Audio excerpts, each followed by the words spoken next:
Looking to see what's happening around your home? Ring's battery doorbell helps you track packages and see who's at your door in real time. The Outdoor Cam Plus protects your yard at night with a wide field of view and clearer Retinal 2K video. Or upgrade to 4K cameras and doorbells with Retinal Vision for ultra-clear zoom and detail. Your door, your yard, your home. With Ring, it's protected. Shop cameras, doorbells, and more at ring.com now. This episode is brought to you by Beneful. Mornings are when the grind starts. Stretches, immaculate. Cardio, crushed it. Territory, marked. Sorry, geraniums. The dog routine is on point, but it can get a little wolf. That's why I fuel up with high-protein, Beneful freshly prepared meals. I'm eating clean with real meat and veggies, served fresh from the pantry. Kick boring in the bowl with Beneful freshly prepared meals. Visit Purina.com/Beneful to shop now.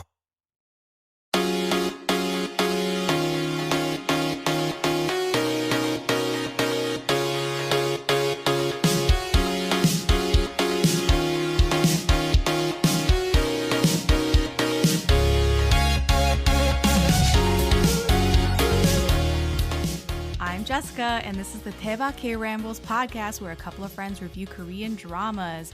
And for this episode, we are going to review The Princess's Man. And I am joined by my good friend Grace from the Afternoona Asks Podcast. Grace, how are you? What's up? Hi, how are you? I'm doing well. Nothing much up. I was telling you earlier this week, I got back down from a vacation early because it was so hot. I'm in California and it's a different kind of heat, but it still was hard to sleep, etc. So I'm glad to be back in AC. That's all. Girl, you don't have to tell me anything about being in AC because I was just telling my sister today, I took out the trash. All I did was take out the trash. It's such a simple thing.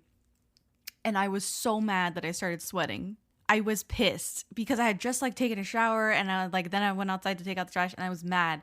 And she goes, "It's humid. It's so humid outside." And then we start talking about how it's just, you walk outside and you're just wet. That's Florida right now. It is disgusting. Thank you so much for coming on the show, Grace. And I appreciate you watching this show that we're going to review today. It was quite a few episodes to get through, but I expect this conversation to be really fun and really robust. There's a lot of stuff to talk about, and I think that you can bring a lot to the table. And I'm just so excited to talk it over with you. I don't know if the people that are listening have listened to the other episodes with your co-host, Sarah, who's been on the podcast a bunch of times. But if they haven't listened to Afternoona Asks, why don't you give a little intro about yourself? What are maybe your favorite genres of Asian drama, and what are you currently watching? What are your favorite things in the past couple of weeks? So my favorite genres tend to be slice of life, rom-com, and time slip. What? So yes. Okay. But I also really like sageuk. Okay. So I'm down for the epic historical. Perfect. My Dearest was my pick for the best drama of last year. Yeah. Even though in my heart of hearts, the drama that made it to my all-time top 20 was Twinkling Watermelon. Yeah, it was Twinkling Watermelon. Yeah, because Twinkling Watermelon had, some of the rom-com, the time slip, some of the slice of life. So it was exactly my jam. Mm-hmm. So I knew this is the one I will revisit, and this is the one that has buried itself in my heart. However, I need to give props to My Dearest. It was a masterpiece. So that's how I, justified all of that. Gotcha. I have to say, I feel like My Dearest is a really good segue into the drama that we're going to talk about today, because if we're talking about dramas that draw from history and are pretty historically accurate, with some exceptions, you're putting fictional characters into historically accurate situations, this is more of the same, right? That is what Princess's Man is. So Before we get into Princess's Man, a little housekeeping. If this is your first time listening, go ahead and subscribe on your favorite podcast app. We're on Apple Podcasts, Spotify, and many more. And if you like us, please give us a 5-star review on Apple Podcasts and Spotify. Come and check us out on social media to stay up to date on our latest episodes and reviews. You can find us on X, formerly Twitter, Instagram, Facebook, and TikTok at Daebak Pod. And lastly, if you're a fan, please consider becoming a patron. It's a great way for you to get involved and show your support. You can check out the page on patreon.com/alwayscriticpod. And shout out to our patrons: Janet, Curtis, Bale, CD, Alana, Grace, Lorna, Sammy, Caitlin, Julia, Michelle, Tanmei, Erin, Marta, Delphia, Maria, and Kelly. Thank you so much for being patrons. Okay, so we're going to get into this sageuk drama from yesteryear. And the reason why I chose this drama in the first place was because I fell madly in love with this drama when I first watched it in 2014, maybe early 2015. I was living in my first apartment. I was by myself, and I remember watching it on my laptop and just, I think Vicky was free at the time. I mean, it was a time to be alive. And wow. Yeah. And I had nobody to talk about it with. Like, I just experienced this. I just thought, oh, I'll press play on this drama. And it blew me away. It blew me away completely. I remember rewatching it sometime like a few months later, and I was trying to get Miguel to watch it. Miguel, who's been on the show multiple times. He's been on for big shows like 25-21, Squid Game, Snowdrop. Like, he's crazy. And I remember vividly sending him a video of the intro of the show. And I was like, look how epic it is. And he was like, yeah, okay. He's never seen this show, okay? Like, he never pressed play on it. I never convinced him to watch it. It stole my heart, and I could never really figure out, like, what was so special about the show.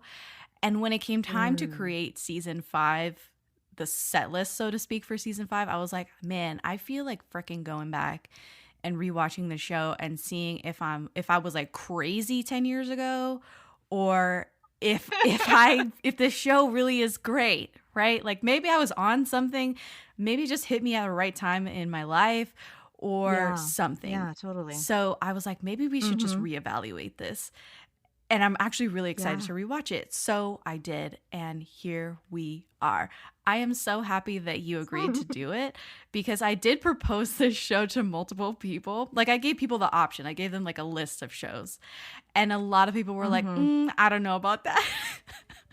It was a little sad. It was a little sad because it's not well known. Like, this drama, nobody knows it. It flies way under the radar. I never see anybody talking about this show online. And maybe it's me. Like, maybe the other fans of the show don't want it to get out. Maybe. I don't know. Like, because, and maybe there's other factors at play, which we'll talk about as well in this non-spoiler section first.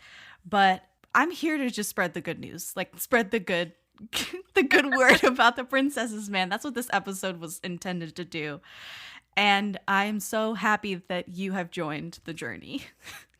Get business done with the new American Express Graphite Business Cash Unlimited card. With unlimited 2% cash back on all eligible purchases. Unlimited 5% cash back on flights and prepaid hotels booked through American Express Travel Online. And a flexible spending capacity that can grow with your business. You'll have the confidence to keep building. Apply today and earn a welcome offer of $1,500 cash back after you spend $50,000 in qualifying purchases on your new card within the first 6 months of card membership. Terms apply. Learn more at go.amex/graphite.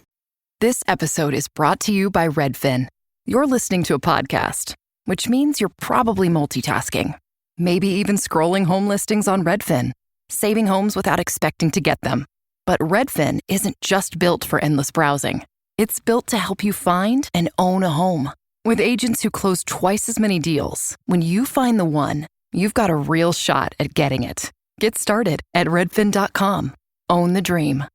Grace. Yeah, and I'm happy to be here. And I was very excited to choose this drama because you gave me a lot of like really interesting options, and I was like, you know what? I don't think anyone else is going to choose Princesses.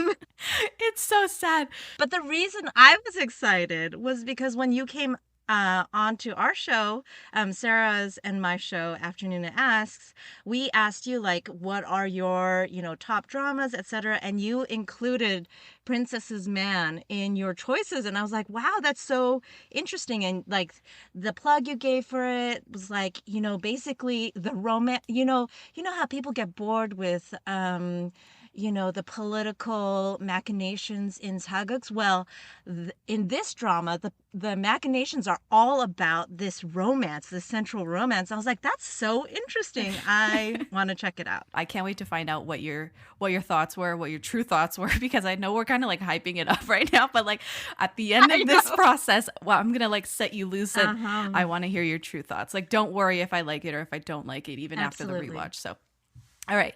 We're going to start off with the Wikipedia synopsis.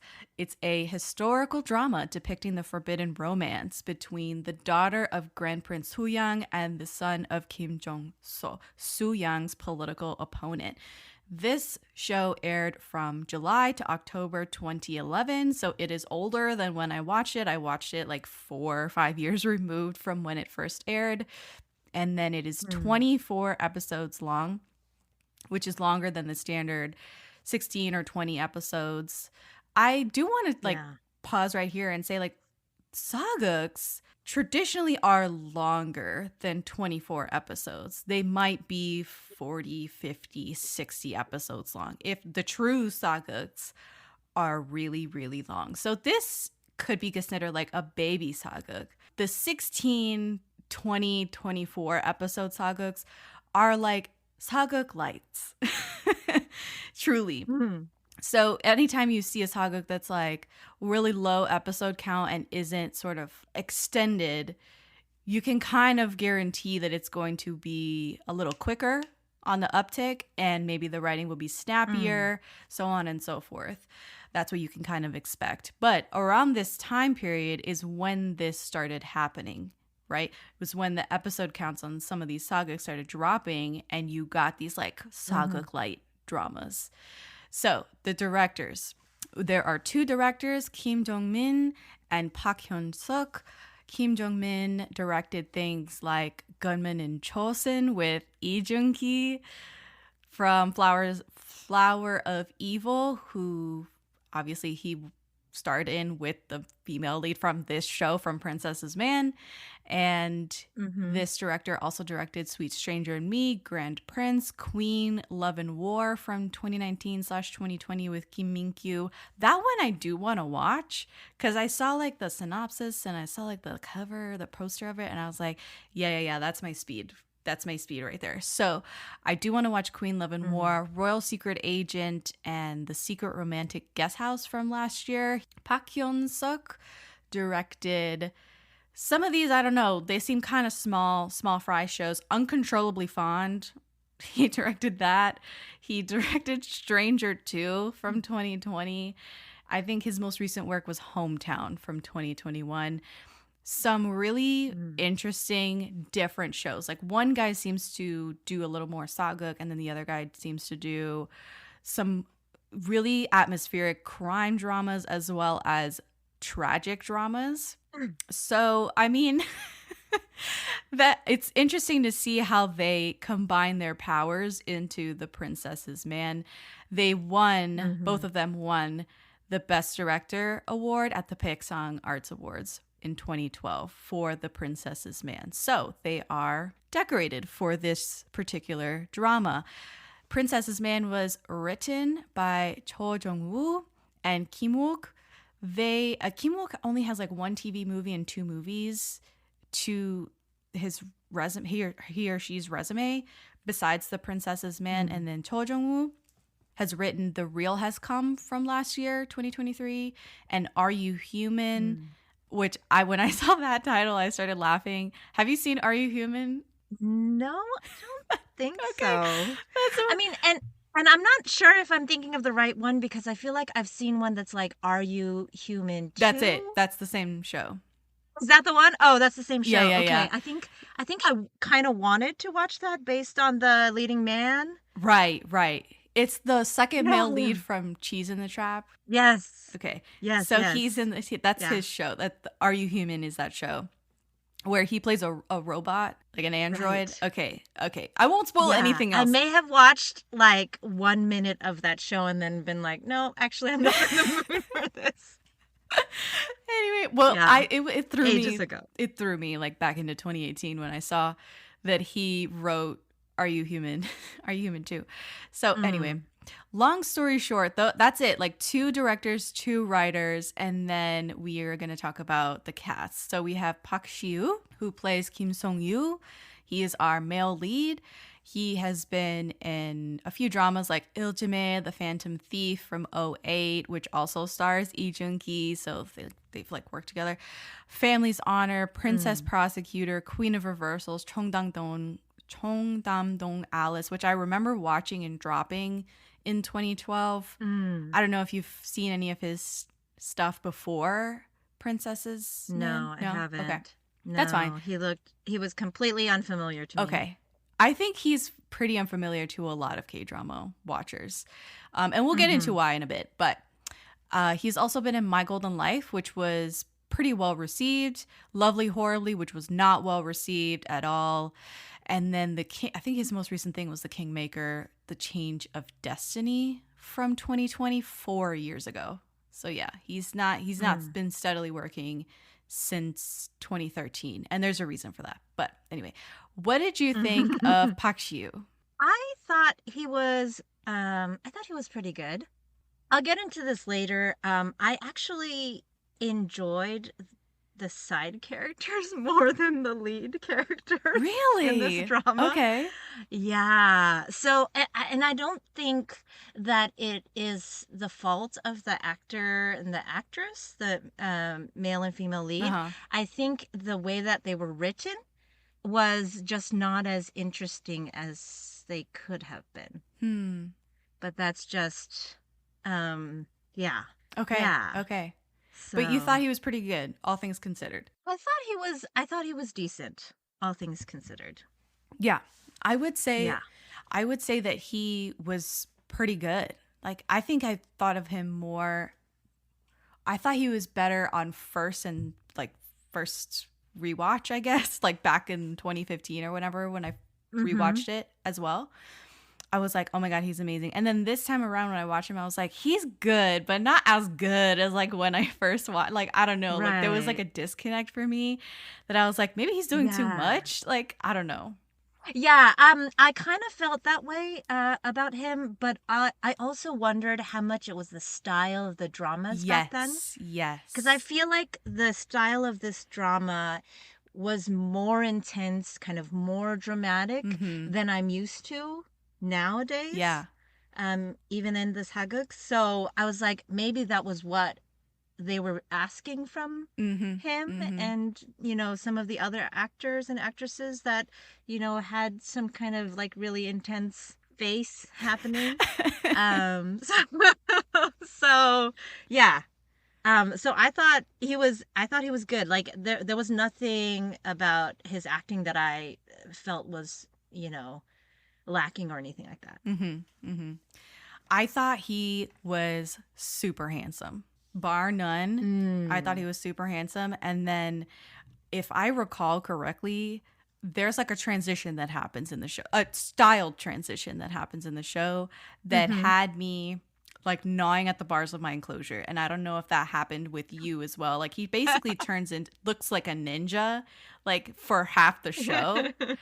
And I could not get enough of this styling with like the side swept bangs and like the wispies that were falling out of his half up, half down hair. That was, I don't know. And like the black headband, the black outfit. I was, oh my God. Like you could not rip that image away from me. Like it is still ingrained in me. And on this rewatch, I was still like, no. He's still like top tier. Like when they switch it and then he turns into this like ninja type. No, it was like hitting all the right buttons. Not to say he wasn't great as a nobleman either, but Right. the transition. Right, but it's a different flavor. Yeah, for sure. I also had a problem with his like veneers this time around, where I was like, okay, that's not.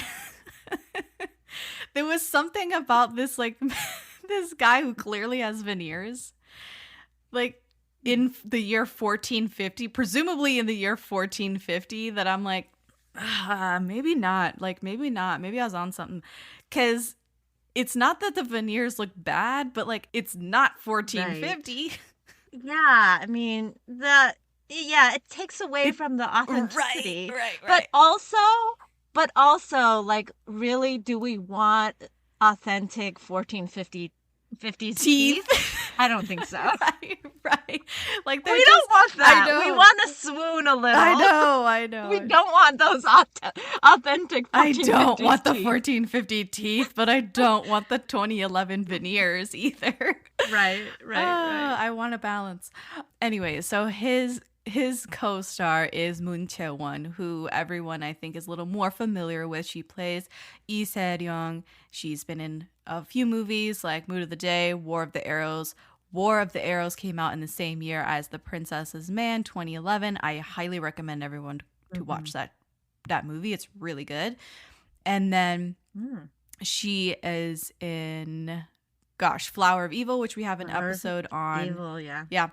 She's been in Mama Fairy and the Woodcutter, Criminal Minds, Goodbye, Mr. Black, Good Doctor, The Innocent Man with Song Joong-ki. I really like that show. That's another one that's like real angsty and like kind of makjang-y, but like, I don't know, there was something about it. I was like, that's good shit right there. Then My Fair Lady and Brilliant Legacy. She was the, I think, second female lead in Brilliant Legacy from 2009. That was when I first saw her in that show. So, how do you feel about Moon Chae-won in Princess's Man? And have you seen her in some other shows? So we've actually discussed her performance before on the episode of Afternoona Asks that you came on, because you had mentioned that there was some controversy about like her 높임말, which is her like very high honorific style that you're supposed to use in court and stuff like that. And I actually, because we had that conversation, I was watching through that lens. Yes. You know what I mean? Yes. And so I was like trying to evaluate, and I think the conclusion I came to was that she gave a really great performance, because so at the beginning of this drama, she's supposed to be this kind of naive, a little bit like slightly rebellious, but like not in a harmful way. Just like, you know, she's an ingenue. She wants to do what she wants to do, so she like doesn't listen to her parents sometimes and things like that. And then so with the honorifics, the thing that I thought or I observed was that maybe for the people who don't live at court, they don't speak that way. The people who don't address the king, they don't necessarily speak that way. So like I thought that her performance seemed really accurate to like the character that she was supposed to portray. Yeah. And so I enjoyed her performance. I thought she did a good job. It did cause like some problems with my believing certain parts of the relationship later, but I'll discuss that later in the spoiler section. But yeah, I thought she played the part as it was supposed to be played, and she was like, you know, she did a good job. Right. So what you're referring to is something that I brought up in the episode that I did with Afternoona Asks, which is there was a controversy back when this first aired that her dialect, for lack of a better word, and you had the proper term for it, but her manner of speaking was not up to par with everybody else on the show. She sounded maybe kind of haltering in the way that she spoke in the sageuk high language, Korean. So you're saying that didn't necessarily bother you, and it may have even contributed to her character, like her character development. Right. Okay, got you. Yeah. It didn't bother me. Like even on this rewatch, I was like, yeah, it's not that bad. Like, I'm not Korean. Like, I don't speak Korean. So again, I'm not picking up on the nuances of where she's faltering. But again, like, I didn't find that it hindered her performance or the delivery of the emotions in a way that I was like, yeah, she sucks. Right.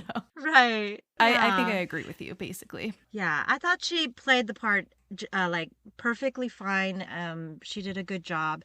Well, since then she played a couple of other characters that I enjoyed, like the good doctor. I think she was the female lead there. Mm-hmm. Yeah. I thought she did a pretty good job there, and I loved her. I really loved her in Flower of Evil. So, like, she had a good start, and I think she's been, improving her craft and stuff. So I really like Moon Chae-won. Yeah. Yeah. Let's get into some general thoughts about the show. Like, what did you think overall about The Princess's Man? How did you find, was it easy to watch? Was it difficult to watch? Maybe some favorite parts of the show without going into spoilers necessarily, but what can you tell me about how you like the show? Okay. So I liked the show, like, okay, overall. I really liked some parts, and I wasn't fond of some other parts. So part of this might be because of the way that I watch sageuk. So when I watch sageuk, I actually read up on the history. Like, I do the Wikipedia searches as I'm going. And I don't think of this as spoilers because I'm trying to read about the historical context. And, like, the domestic audience will just know the historical context. They will have, learned it in school as part of, like, Korean history or whatever. Correct. Right? Yeah. So I'm like, like, this shouldn't be a problem for me to, like, read up on the history, etc. But maybe in part because of that, like, there were some frustrations with certain, like, repetitive kinds of scheming that was happening. So that part, like, I wasn't, like, the most excited about because I had read, like, this is how it turns out. So I'm like, repetitive, scheming on this side, scheming on that side. Yeah. Like, I'm like, but I know how it turns out. So, like, can we, like, not go through all the different instances of scheming? I got you. Okay, I see what you're saying. Yeah, so you're like, do we have to like really go every beat by single scheme? Yeah, exactly. That's an interesting way of looking at it. So, okay. I'm following you. And, I did find, like, the lead characters, like, falling in love part charming, but I actually enjoyed later on in the drama more. And we'll get to that later in the spoilers, like, which part which, like, kind of interactions I was really into. Yeah. But yeah, basically I found the, like, most interesting and exciting parts to be, like, when there was, like, relationship conflict and tension. Yeah. So, like, those were the parts that I really enjoyed. What about you? So I have to agree with you that, like, well, on a baseline that, like, the scheming can get a little bit tedious if you know the story and you don't want to go through all the plot beats of history. But when I first watched it and rewatched it back in 2015, did not know the history. So it was surprising. It was novel for me to go through this story and experience it raw without knowing the history that corresponds with everything. And even now, like, rewatching it and knowing the history, like you said, like, since then I have gone through and looked up the history, looked up every character, the kings and the princesses and everybody who are real historical figures in the show. And find out what happens to them. I'm still like, yeah, I don't care. I love it. I think it's great, like, to go through all of the machinations and these, big set pieces that happen in the show and roundtable discussions about what they're going to do, right? Like, I think that might be really annoying to hear when you know what they're going to do, when you know what they're going to choose. When you know, like, how it turns out, you know what I'm saying? Yeah. Like, that might be a little frustrating to sit there for, 5-10 minutes while they're like debating what to do. And you're like, babes, like get on with it. So, but I think that it's still really cool to sit there and if you wipe your brain or you kind of like just read the Wikipedia once and then get going on the drama, I think you can still get through it and you're like, this is really interesting and a thorough way to explore history in a manner that might go down easier than just like a PBS documentary, you know what I'm saying? Or just reading it in a history book. It really makes history come to life. And I appreciated that about the show. And it made all of these characters human, right? I think that was what was so compelling, is that you might read about these kings, about these figures in history, and they're not, they don't seem real because it happened in the 1400s. Right. If you say like, oh, someone died, the coup was stopped, like these don't really digest what happened. Like what does that look like? And I appreciated how it kind of slowed it down for you. And this is a microcosm of a really tumultuous time in Korean history. And I loved it. I really loved how, and you said this at the top because I said it when I was on your podcast, but the fact that this is by and large a love story. By and large, The Princess's Man is a really big, sweeping, epic romance. And all of the political machinations and all the people that we're talking about that really existed in history have intimately to do with the couple who are fictionalized. And I think that what's so cool is that they have written it in such a way that they could have existed, right? Like this couple and everything that happens to them very well could have existed in the manner that they've written the show, which I think is like, I'm clutching my chest. I'm like, that is so impactful and cool to think that like this story is somewhat plausible. Yeah, I agree. It's not like a gender bender sageuk where like she pretends to be a eunuch and like he's the king that created the Korean alphabet and yada, yada, yada. Like, okay, that king really existed and yes, he really did that. And maybe there could have been a eunuch that was disguised as a woman, like, or vice versa. Like, that's not really plausible. This story, The Princess's Man, and the way that things play out and the way that this couple is so entrenched within history, I'm like, this could have happened. Like, I don't know about you, but that's what's so that gets me so excited also about the show, is that it's pretty cool. In the same way that maybe My Dearest from 2023, that's plausible. Like that story is plausible. It could have totally happened. Like, not that there's evidence that this specific couple existed, but like it's plausible. Like this could have happened. And that's what's pretty unique and fun about this show as well. I loved their chemistry. I loved how they fell in love, but also that they're like frogs or animals in a boiling pot. Like they're just like the heat keeps getting turned up throughout the show. And I love rising stakes. I love angst. And this is a high angst show. They continually get thwarted and they get torn apart by really big circumstances, and there's not much that they can do. Like there's hands are tied for a lot of reasons, like moral reasons, Confucianism reasons as well, which I would love for you to talk about if you have notes on that.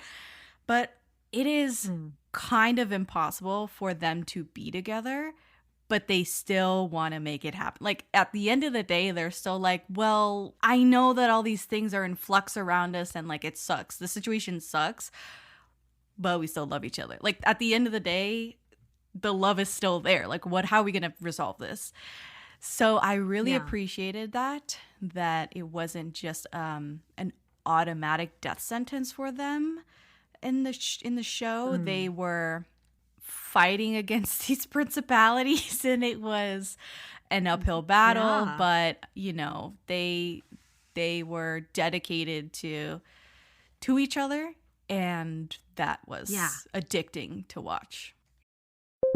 When you need to build up your team to handle the growing chaos at work, use Indeed Sponsored Jobs. It gives your job post the boost it needs to be seen and helps reach people with the right skills, certifications, and more. Spend less time searching and more time actually interviewing candidates who check all your boxes. Listeners of this show will get a $75 sponsored job credit at Indeed.com/podcast. That's Indeed.com/podcast. Terms and conditions apply. Need a hiring hero? This is a job for Indeed Sponsored Jobs.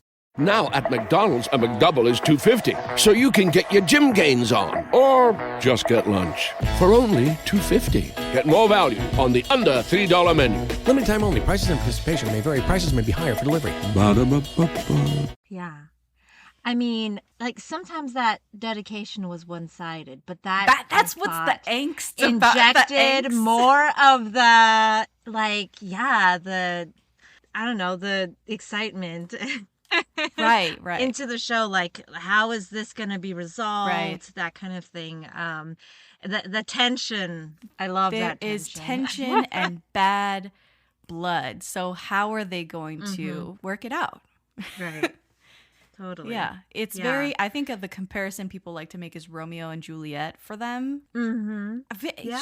Sure. The ill-fated lovers, star-crossed lovers, whatever you want to call it. Right. But star-crossed. Yeah. You know, in Romeo and Juliet, you never find out why the Capulets and the Montagues hate each other. Yeah. In this Princess, and here it's really clear. No, like it's so clear why they hate each other and they cannot be together. Right. It's not this amorphous like bad blood over all this time. You don't even know why they hate each other anymore. No, it is present. It is ongoing. It is, it's deep and it's real. And, you know, it's a revenge story. It's an action-packed story. There's a lot of sword fighting and sword play, friends turning against each other, betrayal. It is like all these things packed into this romance story.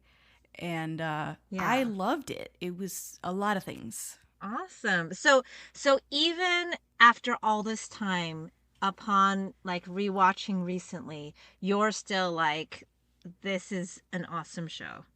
Yes. I totally would recommend it to people. That's great. I think what people don't like about older dramas is maybe the way that they look as well. Like the production value of some of these, or the cinematography of some of them, the OST of some of these might be cringy. Here to say, in the year of our Lord 2024, this show, amazing. Still, like, the cinematography looks really good. It doesn't look that bad at all. I thought that the colors were super vibrant, and this world, and it's not like the Red Sleeve level. I mean, you know, have some grace there, but like, it is really good for being 2011. Yeah. The OST is really good as well. As soon as I heard the first notes of the first song, I was like, oh, I'm taken right back 10 years ago to the first time hearing this OST. I love it when that happens. Yeah, it's very tied to the show for me. Yeah. And I wouldn't say it's iconic, but like, if you've seen the show, I don't think you can hear it and not think, oh my God, the Princesses, man. Yeah, for sure. Oh my goodness. Right. Very. It's very dramatic, and like, I don't know how to describe it. Like, if you listen to it, very like, dramatic. Whoa. Oh my goodness. Yeah. It's very over the top. Yeah, but I think that's also of that era, the music being more dramatic. I feel it's like not so poppy it is at all. Like, it's not catering to an international audience in the slightest. Right. Yeah, for sure. It actually reminded me of certain different like classical pieces or something like that. Like, there was one that really reminded me of, and then I had to like look it up. Schubert's Ave Maria. Yes.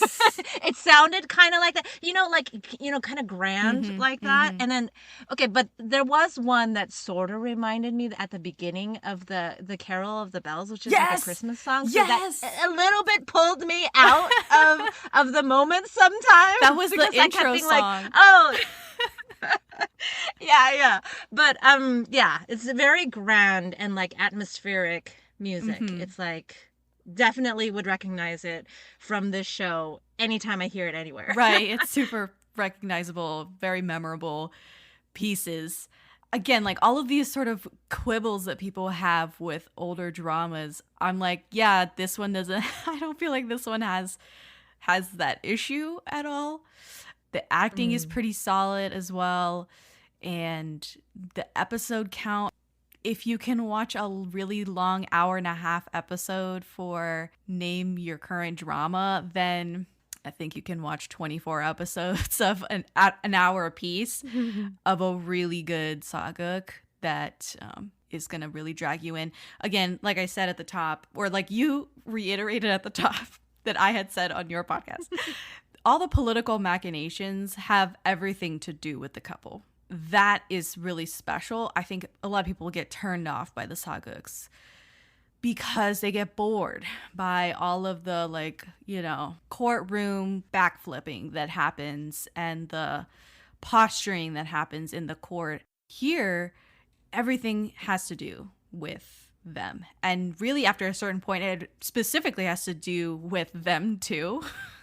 Not even just like their family and their friends. It's like them too. How are we going to deal with them too?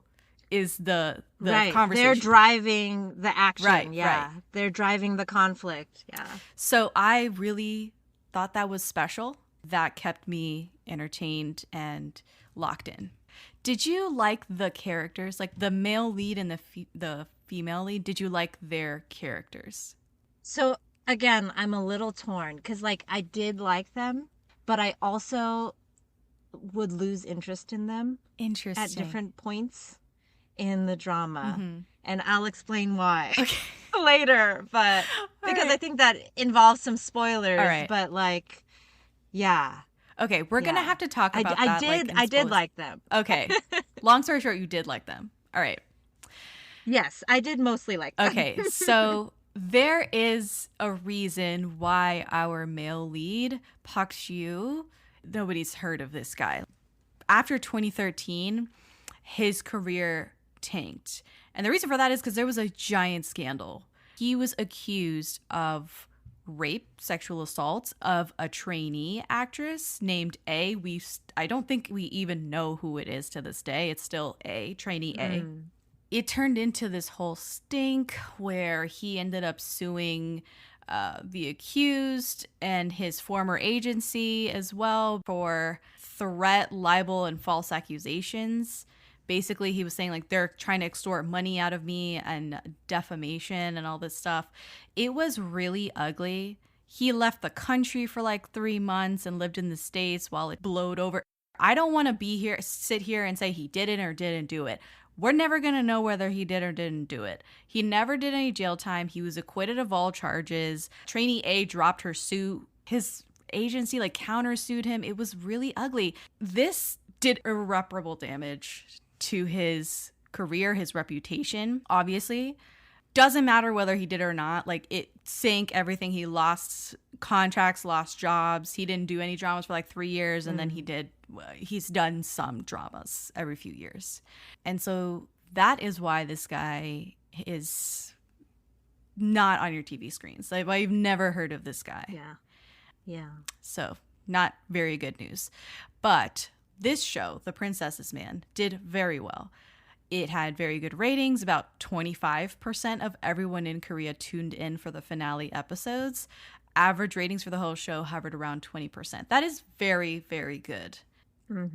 And then it was nominated for a lot of awards, you know, those like KBS awards and like, you know, all of those awards. It won a smattering of them. And then, of course, it was nominated for a handful of Picksong awards and won Best Director for those two directors.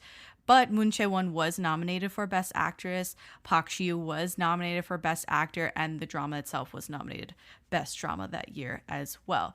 So this drama, I want to say, is worth your time. I'm not sure if the same can be said about like some of the other shows from Park Seo. I remember dropping Cheongdang-dong Alice. That was very successful for him. Queen of Reversals also was really successful for the time, and the triple hit of Queen of Reversals, Cheongdang-dong Alice, and The Princess's Man, that is what made him a star. Those 3 shows in a row like put him on the map.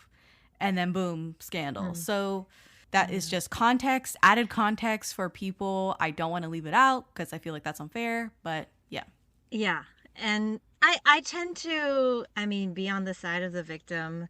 And also, I am aware that Korean rape laws are really not victim friendly. And so this kind of thing happens often. And you reviewed Tomorrow.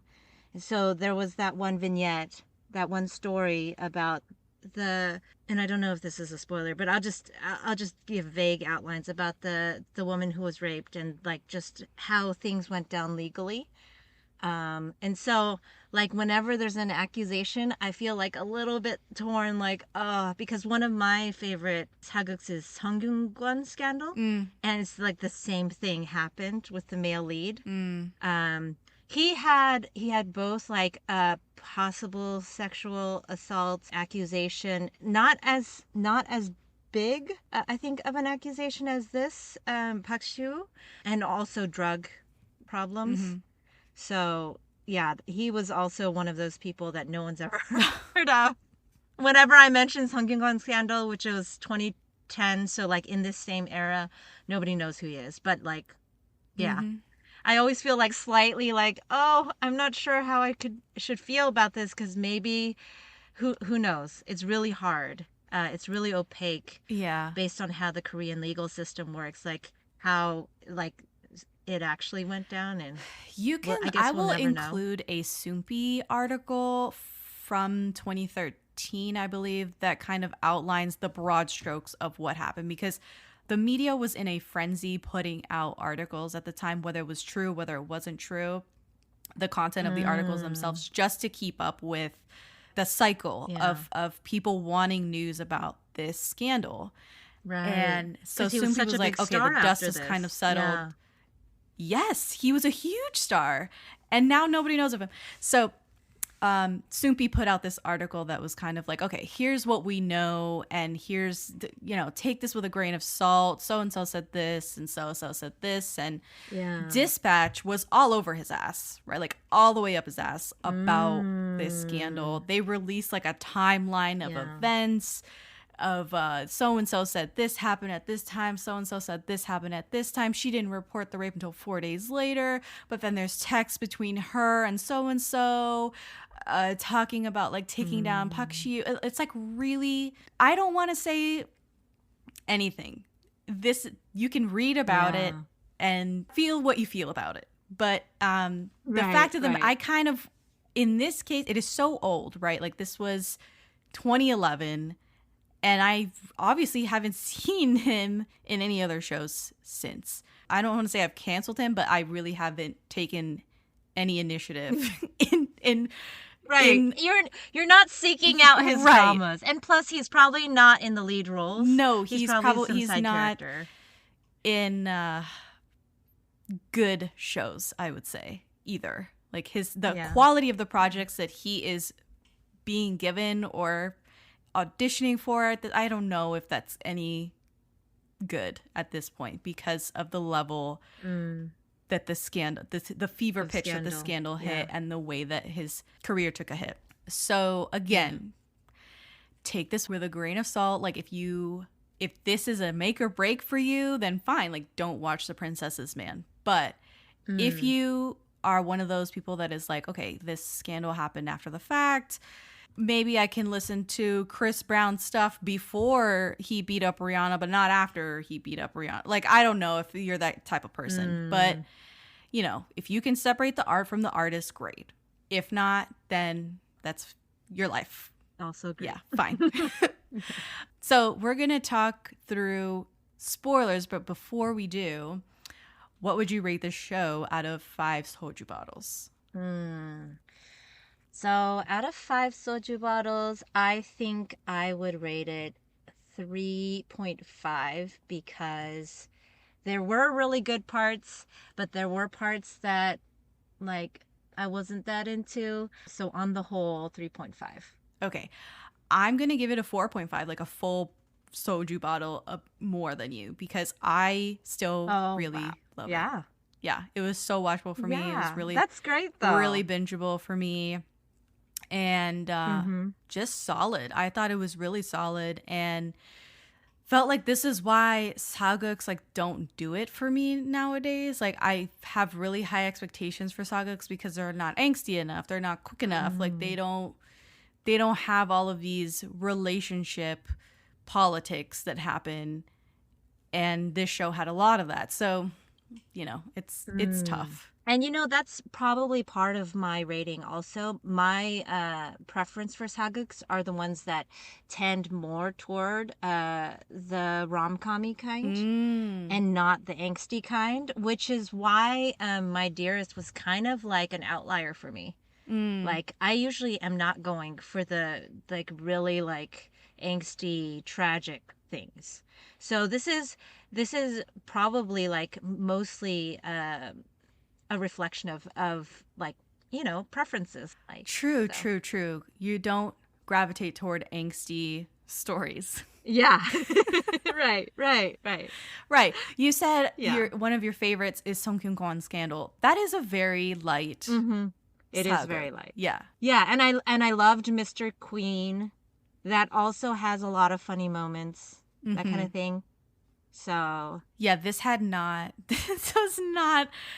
even. No, I mean, there's no funny moments.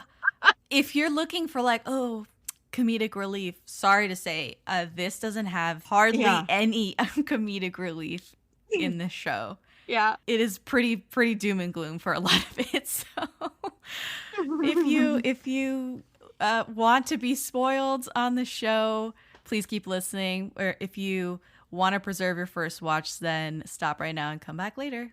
We'll see you on the other side. Excuse me, 뭐라고? 괜찮아. Yeah, no, I have no 친구. Oh, sorry. Swear, disgusting shit. What? This podcast is brought to you by Carvana. Selling your car should feel like one less thing on your list, not one more. With Carvana, it is. Just go to Carvana.com, enter your license plate or VIN, and get a real offer down to the penny. No back and forth, no surprises, just an experience you can trust. Like your offer? Accept it. Schedule pickup, and we'll come to you with a check in hand. Your car, your timeline, your terms. Visit Carvana.com to sell your car today. Carvana. Delivery fees and terms may apply. All right, we're on the other side of spoilers, so we are going to spoil the princess's man and talk about exactly what happens and spoil a bit of history for you guys. So, Grace, I asked you a question in the non-spoiler section, which was, did you like the male lead and female lead, their characters, their characterization? And you were like, yeah, like maybe, and said that maybe your answer would be a spoiler. So here we are in the spoiler section. Why don't we illuminate? Okay. Yeah. So the thing is, like, you know, I did find their like initial romance like cute and like a little charming, but I didn't find it like super compelling. It was like, okay, she's kind of, you know, this rebellious, a little bit brave and a little bit brash kind of girl, but she's like clearly very young. And he's charmed by that. But like, I didn't feel like they showed us enough at the beginning to lead to this like undying epic love that then like materialized through the course of the drama. And then I felt like their characters were like too consistent, like too like one tone. Do you know what I'm saying? Like, so she was like, I will love you forever. I don't care if you mistreat me. I deserve the mistreatment because of my family. I'm going to do everything for you. So it was very like one note kind of sacrificial, undying love for him. And then his was like, so in the second part of the drama, I felt very much like he was so focused on revenge. Yeah. So that became a little too one note for me. He was just so focused on revenge. But the parts that I really did like were that part, that the second half of the drama where where he was struggling with his feelings for her versus his insatiable need to avenge his, great loss, his family's murder, etc. That part I felt was really, it was more complex. And so it was more compelling to me. Does that make sense? Absolutely. So let's take it in order. So the way that they fall in love in the first few episodes is very innocent, right? It's very it's so light and airy, and that's the kind of stuff that I think people like to watch for in the rom-com sageuk. It's like this type of romance where you have this cool meet cute Parent Trap style. She switches places with the princess, her cousin, and he's her teacher, and nobody wants to teach the princess because the princess is this arrogant bitch who is trying to seduce her teachers because she can, and she derives some sense of pleasure and superiority out of doing this to these Confucian scholars and messing with them, fucking with them. Yeah, it's great. I mean, I love it. So that's the cousin, the cousin princess, and she, there's this whole thing where they could be betrothed. The female lead and the male lead might become betrothed because their fathers are talking about it. But it's this whole thing because the fathers hate each other. It's just in the ether. And so they switch places. The princess is, well, she's not a princess. But anyway, our female lead and the princess swap places for her lesson. And he pulls up and you think he's like this playboy kind of dude because he they show him waking up in a kiseng house. They're naughty, doing all of this stuff to mess with him. They give him all these kisses and leave lipstick kisses all over him, which he doesn't see, he doesn't notice. He goes into work at the palace and he's covered in lipstick, and so they kind of make him look like a playboy, but he's really not. He's really kind of upright and a good guy. He just likes to hang out with his guys and drink and hang out with pretty ladies every once in a while. But he's not sleeping around and dishonorable or anything like that. So that's our guy. He pulls up and they have this really cool meet cute where he thinks he's dealing with this haughty princess. And it's not. She's just there to get eyes on this guy who could be her husband. Right. And he playfully but arrogantly pulls up the veil, the blind that separates them in the lesson. I mean, she calls him on his bullshit, immediately for not... She was dealing with some bruising on her leg because she's trying to ride a horse and keeps falling on her ass. And so her leg is covered in bruises. And it's an offense to Confucian ideals because the body comes from your parents, and taking care of your body is the beginning of filial piety, which goes in hand with the lesson that he was just giving her on filial piety. So she's kind of throwing it in his face that she knows her shit. He doesn't need to be lecturing her on filial piety, and he's missing completely the fact that she's injured on the floor in front of him. And also she clocks the lipstick all over his neck, and she throws it in his face again, women are just shadows of men. How can women be submissive to such frivolous men? And she's like, why would I submit to you when, look at you, you're a mess, you're embarrassing. So again, handing his ass to him in the very first encounter, and these ideals that she talks about come full circle in the drama, especially the women being shadows of men, because that's kind of part of their vows in the end. You be my shadow, I'll be your shadow, which is this concept of equality between them versus women just being subservient and shadows of men, only one-sided. So I like their relationship beginning on this, he thinks he's holier than thou, and he's going to teach her a lesson on behalf of all the scholars who have been messed with by the princess. And she's like, slow your roll, sit down. So I thought it was great. I really like this meet cute, and it goes from there, right? She wants to ride a horse, like I said. She's so I want to get on this horse. And the cousin's like, why do you want to ride a horse? Which is so funny. And she's like, well, why do you want like all these clothes and shoes and things that you can't even wear? You'd never be able to wear them in your lifetime. And the cousin's like, because I can have all of this stuff. And she responds, well, because I want to. Because I can. I want to because I want to ride a horse. Yeah. And so he, I think in episode 2 or 3, teaches her how to ride a horse.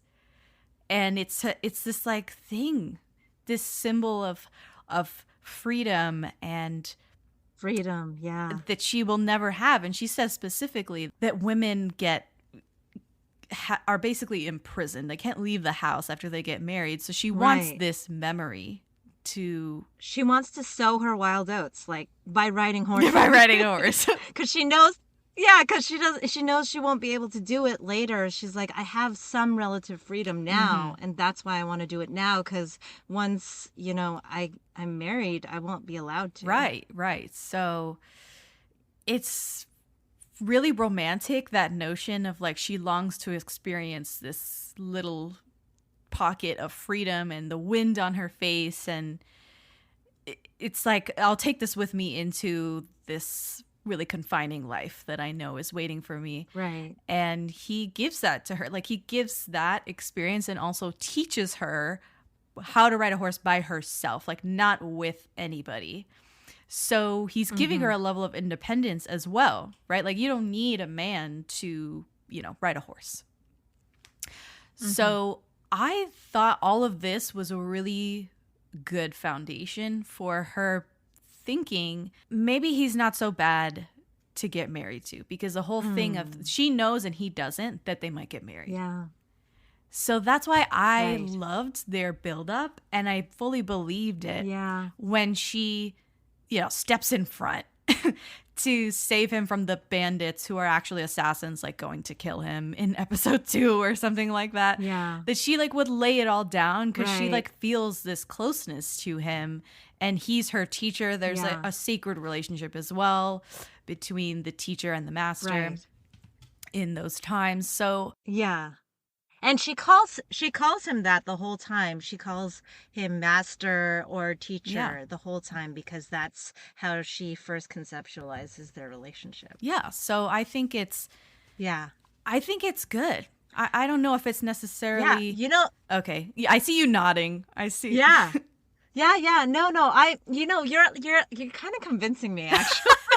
That it's better than what you thought. I think yes, exactly. Because I think I sort of, over the course of the 24 episodes, had forgotten, like the meaningfulness of those first few encounters, that he like represented kind of a life outside of the strictures of her family. He represented like this freedom, and this dream, basically, like, because she had this idea that she was going to try horse riding just when she's young and unmarried, and then she'd have to put away that adventurous spirit once she got married. But like, what he represented was this dream of like, no, actually my whole life could be this adventure with him. So it was more than just a few light, frivolous encounters. Now that you mentioned that. I mean, I don't mean to I don't mean to change your opinion, but this is how I saw it, right? Is that it's she feels this closeness with him. He is enamored with her. He becomes enamored with her. He kind of finds her annoying at first, but then he's like curious about what is this princess, because he thinks she's a princess, right? There's this lie happening. Yeah. He's like wondering where she's going. Why is she out and about? How did she leave the palace? And how did she get on this horse? And he saves her. And, it's there's these experiences that he's chivalrous, right? Yeah. Like you. And I think he saves her life at some point because the horse is running away, and he saves her life. Right. And again, very honorable. He's like, scolding her like a teacher would, right? He's like, why did you get on a horse and all this stuff? And that's when she says, like, I long to experience this one thing before I am confined after marriage. And Right. he's listening it's to her. He Yeah. takes that in, and I think later, a few episodes later, when he then he gets almost engaged to the princess, like the cousin, but because of the misunderstanding and the identity thing, he thinks he's getting engaged to her. So I think he writes her a letter and says, we'll ride horses together when we are married. And it's again like this promise of like, I'm not going to confine you when we are married, when we're together, right? Like we'll do this together. You're not going to be this trophy wife, this little doll that I have at home. Yeah. I thought it was really nice and special, and you can see how much he It's true. likes her grit and her spirit, and when their little tete-a-tetes and their witticisms and them going back and forth and Confucian speak, it's nice. Yeah, it is nice. You're right. And I think had it continued in that way, for maybe a little longer, it may have made more of an impression on me, because it really is a special thing back then for a prospective husband to say those things like, I'm not going to confine you. I'm going to allow you to feel this kind of freedom and to be who you are. Yeah. And not just the subservient person who's there to bear me children and whatever. Right? But I think the part of it that detracted from the romance was for how long she kept him in the dark about who she was. Yes, let's talk about this. So she lies to him for a long time. A long time about her identity. Even when he finds out that she's not the princess, she doesn't say who she really is. Whose daughter she's she like, is. no, I'm a court lady, actually. Well, that was the I'm a lie servant. that the princess, her cousin, said. And then she just picked up and ran with it for multiple episodes, which is maybe weeks or months of much time in the story, right? And it is beyond me why she lets it go that far. And she's tried, she has this like, I tried to tell you, I tried multiple times to tell him, I'm really trying. No, she didn't. No, she didn't. No, she didn't. Try to tell this man. She really didn't try, not one bit. She would, and I mean, yeah. I also understand why she is terrified of telling him whose daughter she really is, because that royal uncle is the cause of all of this drama and pain. Like, he wants the throne, and he will do everything it takes to get on the throne. So, what is his name? Prince Soo-young is her father's name. So I thought that the princess, her cousin, was super, super intriguing. Did you feel the same way, or? Yes. Okay. I did. I actually thought she was one of the more interesting characters of the entire show. She and what's it called? One of Seung-yu's best friends, Shin-myun. Okay, I have him listed as third wheel in my notes because he's the second male lead. Really? But I literally just consider him a third wheel because nobody like. Oh my goodness. We'll get into it, but like, okay, talk to me about the second male lead, Shin-myun. Yeah.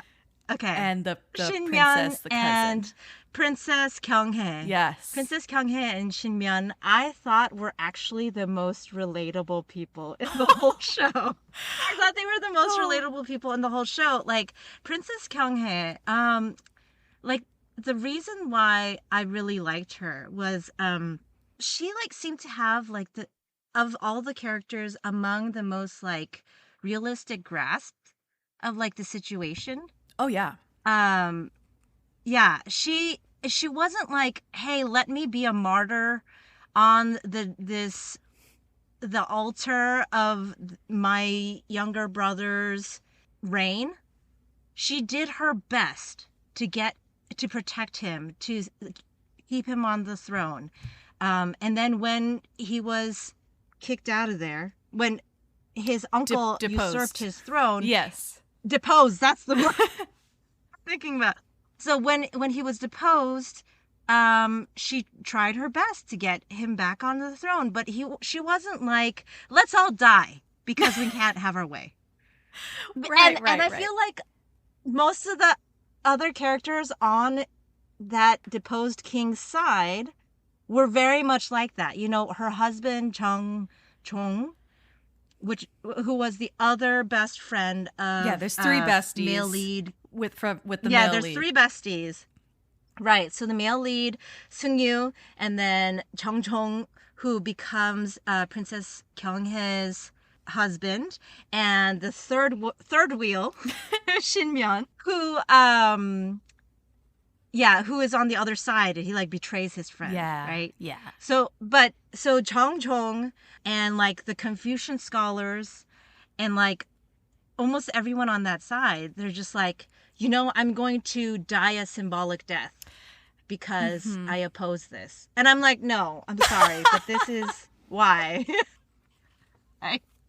This is unnecessary. Yeah. Right. Yeah. Okay. I understand. She's very and pragmatic. From the start, the princess, she's the cousin pragmatic. princess is very pragmatic. Yeah. Yeah, from the start, she like has an idea of what's happening. She knows who her enemy is. You know, the female lead's father is, you know, scheming to steal her younger brother's throne. Like, she knows that from the start. She's like she's serious and she has like gravitas. Mm-hmm. I don't know. I enjoyed her. I liked her because and I related to her. Yes, I love her especially because she displays a different kind of strength than the female lead. One that is maybe mature from jump, right? Like from jump, she understands. She's not naive. She's not innocent. She fully understands the stakes that are at play. Yeah. She understands that people, this is at any point, high body count. You know, this is a remarkably high body count show. People are dying. The stakes are high. And she gets that, right? That if we don't do something, we're just going to die. Like, they'll just kill us. So I appreciated that the conflict between her and the female lead, you think would be she's the second female lead because they're confused. Like, the identity between them is swapped. And so you think this princess, the cousin princess, is going to vie for the affections of the same man, of Seung-yu. But that's not the case. She wants Seung-yu to marry her so that they can gather strength and power from his family's influence at court. She's like, she says this in like episode 4. She's like, I need him. Like, I don't care about your fucking feelings. I don't care. I don't love him. I'm not marrying him because I love him. I need him so that we can fight your father who wants to kill us for the throne. Like, she's literally laying it all out there. And the female lead is like, what do you mean? What are you talking about? Like, has never heard this at all. This is news to her that her father is so ambitious. Yeah. Right. And she refuses to believe this for so long. For many episodes. Episodes. She's just like, I am going to remain naive no matter how much people tell me what the situation is. Yeah. So even though as an audience member in episode 4, you're like upset at the princess for telling the truth to the male lead, like Seung-yu, that I'm the real princess. Like, this other girl that you met was a court lady. Lies.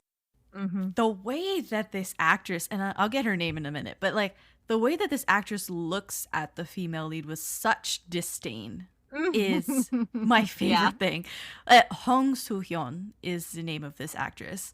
So she looks at her with such disdain, saying, you know, she must marry, like, I have to marry your dude to protect myself and my brother from your father, the usurper. And the female lead is like, were you always this cold of a person? And I'm like, wake up. Like, yeah. It's very much like there's an adult in the room. Right. And there's a child in the room. It really feels that way. It does. It does. And I think the cousin princess finishes it off by saying, it's better to be this way, cold, than to pretend to be warm and kind like your dad. Basically saying it's better to be upfront and cold and proactive about the situation than to be this two-faced hoe who is wheeling and dealing behind the scenes like your dad is doing. Yeah. So it's tough. Those early episodes with the female lead are just tough because you like her, but you're like, why is she so behind? And she's so in denial about the ambitions of her father. I think in episodes 5 through 6, this is the first time the male lead gets imprisoned because they think that he took the princess out to a brothel. And of course, he didn't take the princess out. He took homegirl out. He took the female lead out to a brothel. Right. This was that whole horse thing that he saved her from the horse and all this stuff. And then her dress got ripped, so he took her to a kiban. He's like, you look a mess. Change her clothes. Let me take you to this. He didn't think brothel, basically, so that you could dress up like a He didn't think it through either. Like, he was stupid. Really did not think it through. He was stupid. Oh, like, he didn't take her to a dress shop. He took her to a brothel. And was like, hey, ladies, basically, why don't you bring me like some of your best clothing and like put it on this poor girl? Because it's like, never mind that it's like all see-through and not really appropriate. Like he's for the princess. I mean, it's very entertaining to watch, but yeah, man. Even though he was a Confucian scholar, like he was not. He was very young and naive as well in these early episodes. So you can tell he doesn't know the identity of the real girl that he took to the Kisang house and is still protecting her because they've told him, like, you know, if anyone finds out that they've switched places, the decoy will die. Like, she's just marked for death. Right. Mm-hmm. So he's protecting her. Like, he's like, I don't even know who she is, where she is, but I don't want her to die. So, like, he doesn't say shit. Right. And that's after all the scheming also, because basically Grand Prince Suyang wants to prevent the Princess Kyunghae from marrying Seungyu, our male lead. Mm-hmm. And so they'd be a power couple, essentially. Right. They would be a power couple. So they're trying to prevent it. So they threaten the person who's in charge of the office of royal matchmaking, whatever, to say that they would be a disastrous match. Yeah. This is thing. Thing. So there's so much scheming. Right. Yeah. So the male lead is basically, there's no way out for him other than to confess to this thing and basically receive punishment, aka death. And his father, who's the political opponent that is in the Wikipedia synopsis. Right. Left state counselor. Papa left state counselor goes to Prince Soo-young and is like, hey, what can I do here? Let's make a deal because I don't want my son to die. And he's like, okay, great, leave politics. So he basically takes himself out of the political equation, and our male lead leaves prison with his life. And that's how he gets out of the bind. But in response to that, the princess does still have to get married and gets married to the bestie, one of the besties. Mm-hmm. Which they had a run-in before. Like, there was this thing where the princess actually did leave the palace at one point, and she saw that friend getting beat up by some predators, some loan sharks, and he got in her palanquin. It was really funny, cute, meet cute. But again, he's stunned by her beauty. It's really cute. I love the wedding day, though, because it's so already, this is what, episode 5, 6? already high energy, high intensity. Like, we're not going to leave this spot. It's only going to get worse from here. Like, the princess cousin is super upset that she's getting married to some dude who's not going to protect her. Like, this guy has no political legs. It's a body, basically. And she's still, it's a body. She's from a relatively prominent family, but that has no power. Yeah. So she is, and she's marrying him out of duty. Homegirl goes to see her, like the female lead goes to see her on her wedding day, and the princess comes out and slaps her across the face. Do you remember this? Yeah. I was like, this is she rightfully slapped her, because it was like, you're bullshit. Yeah, like, she screwed it all up. She screwed it up. But, you know, homegirl takes it pretty well, all things considered. Graciously and kindly says, you know, she's there to support her and congratulate her sincerely, because the princess has no mom. Her mother died giving birth to the little brother, the crown prince. Since her mom isn't there to see her get married, she knows it's a big deal, and she always thought that she would make a lovely bride. And looking at her now, she was right. She is the most beautiful bride in the world. And I was like, oh my God. Like, the female lead knows how to turn a situation into, like, now I feel bad for saying what I said or slapping you or something. You know what I'm saying? Yeah. And she brings a box of the, like, embroidered, like, bridal like accessories and stuff like that, right? That was later when she goes to visit her in her new house or whatever. Like, that was later, but oh man. Yeah, okay. Yeah. No, she really knows how to grovel well. Yeah. The king collapses on the wedding day. Yeah, that's right. The uncle, Soo-young, pushes out the princess. Like, the dad is on his deathbed. The king is on his deathbed.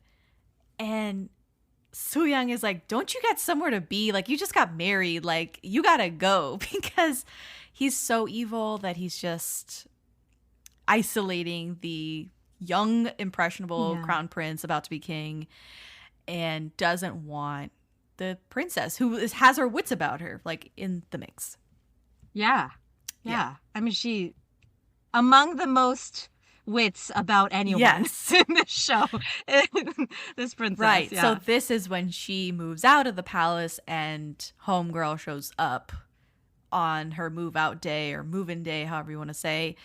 And she brings her gifts that a mother would normally get for her daughter upon her marriage. And she has extreme empathy for her in this new marriage to a literal stranger and moving to an unfamiliar place. And she's like, I recognize, I know that you're scared. Yeah. And Prince Soo-young is kind of like, the way that he pressures her to move out is like, well, you know, every wife has to leave their maternal home and go to their husband's home, and you're a princess, you have to be an example to our nation. It's like, so like it's so mean, like, it's so like manipulative. This episode as well, the king dies.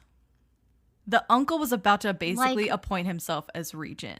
Right, that's right. But then they come in with the real proclamation that the king had passed over before he died. The dad, like the left state counselor, comes back and is like, I swear that while I'm alive, no royal will partake in politics, and he is going to help the new young king rule. So he's back in politics. Do you remember, like, when the male lead's dad comes back? It's very he seems very grand, and this is, you know, part of my my iffy feelings about this whole drama is, like, you know, like, if you just read it in Wikipedia, like you said, it's like, it's a little bit drier, right? And in the end, the usurper turned out to be a good king. like way in the future or whatever. And this whole situation in Wikipedia is described as a struggle between various members of the royal family to usurp the throne, and also the nobles, the yangban, to keep control of the throne. So if you look at it that way, it's like he's not so heroic. You know, he's like basically like, I'm going to hold the power here because I will have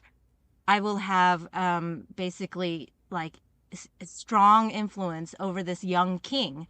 So then the Yangbans the nobles will be advantaged in like the whole, you know, political. Yeah, fray. if you look at it like Caesar versus the Senate. Yeah. Obviously, Caesar wants power. Like, he doesn't want to cede power to the Senate.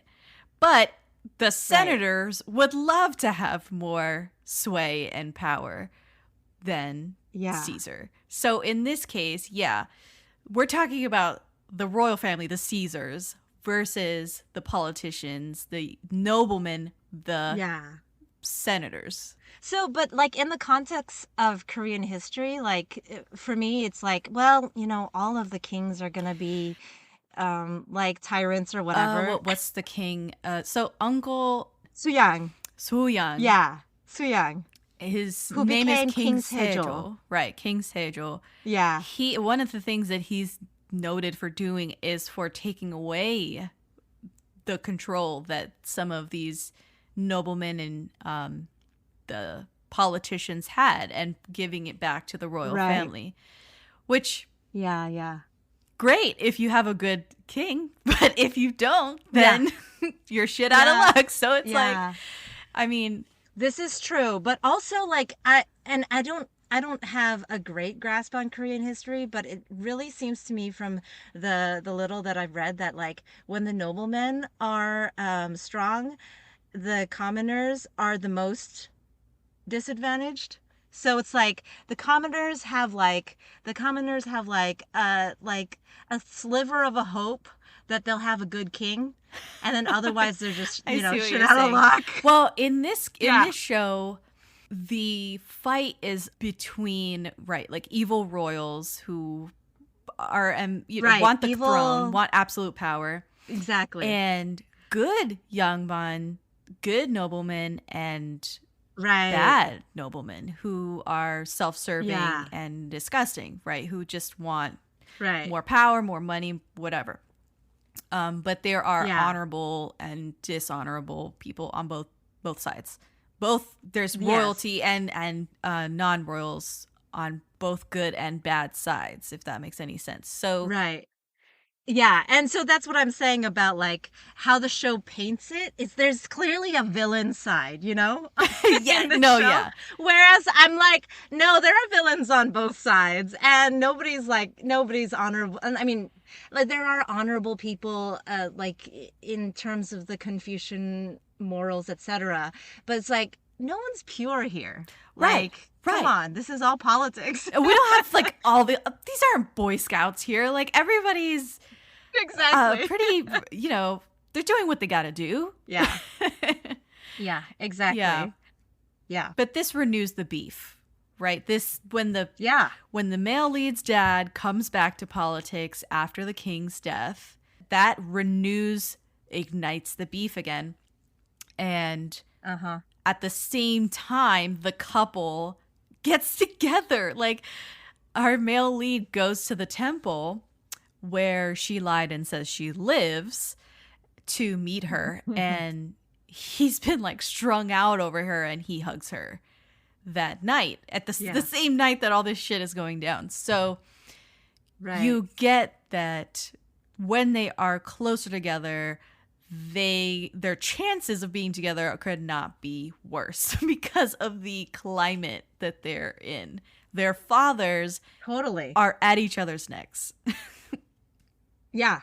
And it just so happens also that Grand Prince Suyang and Shin Myun's dad have just decided that those two should marry. Sejong, the female lead, and Shin Myun, who you call the third wheel. Third wheel.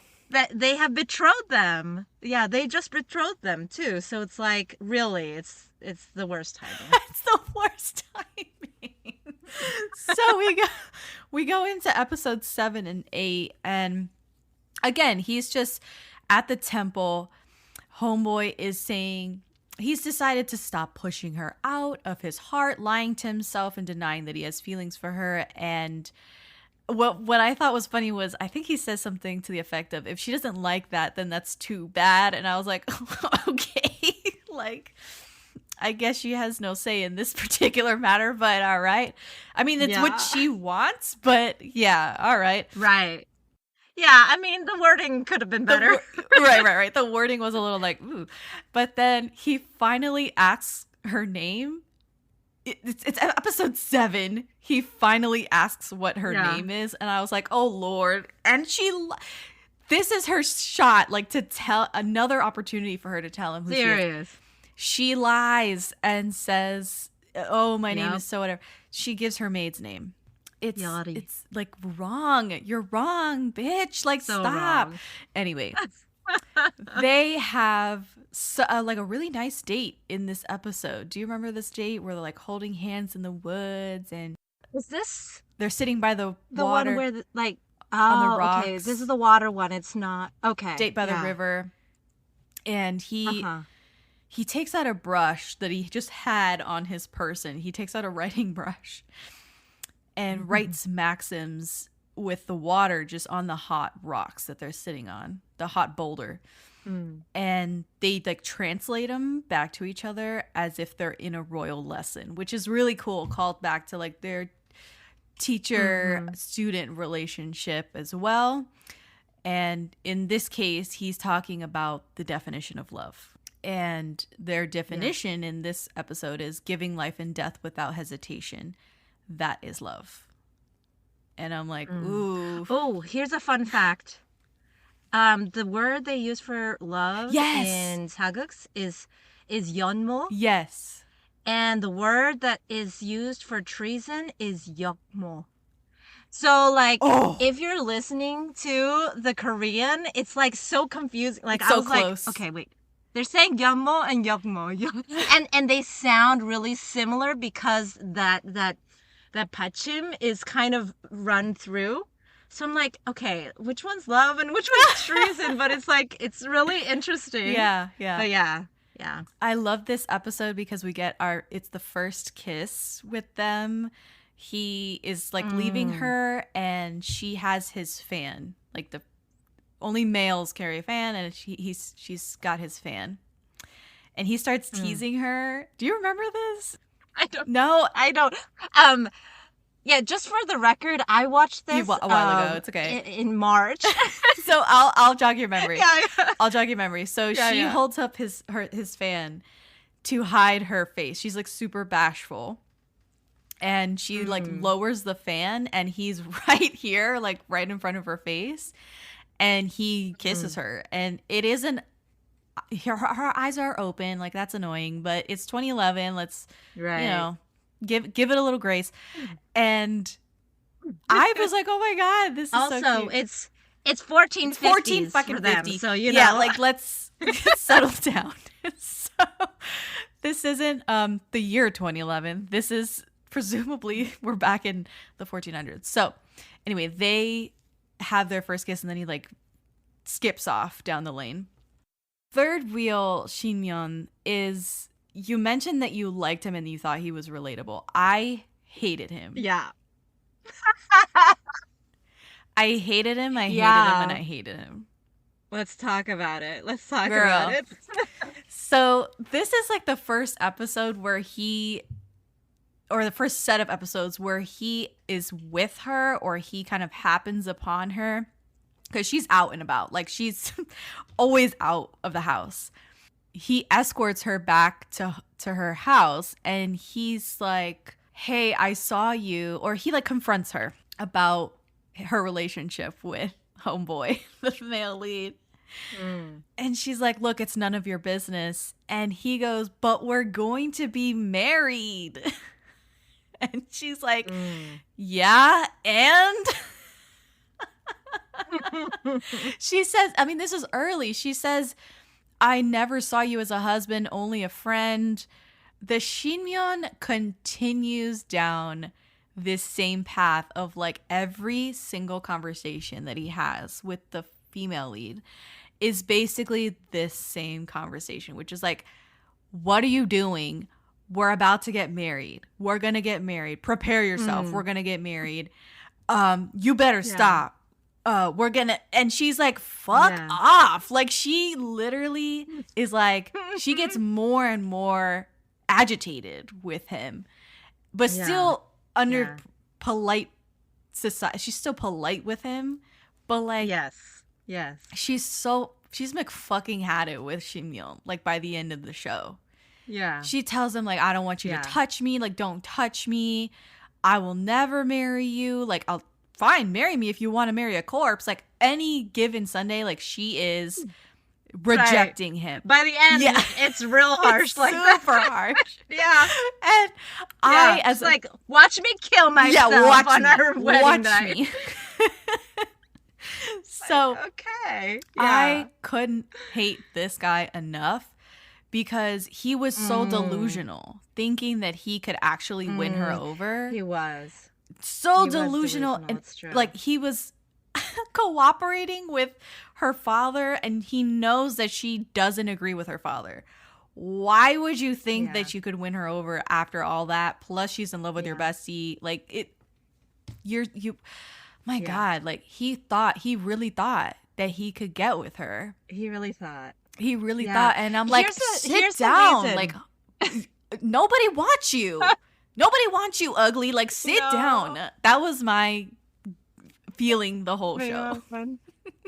Yeah. So here's the reason he won me over. A bit. He didn't win me over as the, like, I didn't think that he would ever end up with her.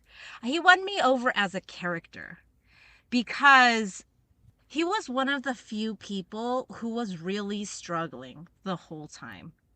He was like, so it wasn't like the one note, I am set on revenge, or the one note, I will be your woman forever and ever and ever, or I will die. It wasn't that. It was more interesting to me. So like for him, he saw the moment that our male lead, Seung-yu's dad, came back into power and was like, I'm going to protect the young king, etc. He saw the interaction between the male lead's father and his own father, who had sided with Soo-young. His own father had sided with Soo-young before this. And he was actually a respected, like, court official. So it was kind of surprising. And the way that he's portrayed in this drama is like as a respectable guy who has just made a decision based on his own logic and judgment, which is pretty sound. And he's decided, like, you know what, this guy is going to be the stronger one. So if I want to survive, I'm going to side with this guy. So he's made that decision, right? And then so Seung-yu's dad, Kim Jong-seo, or I think is his name, he basically threatens Shin-myeon's dad in front of Shin-myeon. Like, they're not like, they don't know that he sees, but he sees this interaction in passing between those two fathers. And he realizes, oh, my dad is on this side. And like, if I want to be loyal to my dad, if I want to preserve my family, I need to get with this program. But the entire time he's totally torn. He loves his friends and he wants to still remain loyal to them as much as he can. Like, despite having to do, you know, quote unquote necessary things that are not good. He's a facilitator. You know what I mean? Like, he never kills any of the big people. Yeah. He doesn't kill them directly. No. But he is facilitating. He's talking shit about them. He's reporting on them. Right. He's doing all of the dirty deeds and bidding of his father / Prince Soo-young. So He is a major player. Which he thinks is, he thinks it's necessary. And I can see in that context why he thinks it's necessary. Here's my thing. But yeah. Here's my thing. Yeah. What I feel like once you make a decision, which he did, he clearly made a decision, clearly picked his side. Then he's upset when they retaliate, when his friends retaliate and start playing by his rule book, like their side's rule book. Then I'm like, what the fuck are you on about? Because when they start planning against them, when they start moving in the shadows and planning treason and all of this stuff and planning to kill his father and Prince Soo-young and all of these people, he's like surprised that they are defending themselves and trying to get back into power. He's shocked. He's like, why are you doing it? Like, he's like, I don't remember that. So frustrating. I'm like, what the fuck are you talking about, bro? You were doing this 2 seconds ago. That.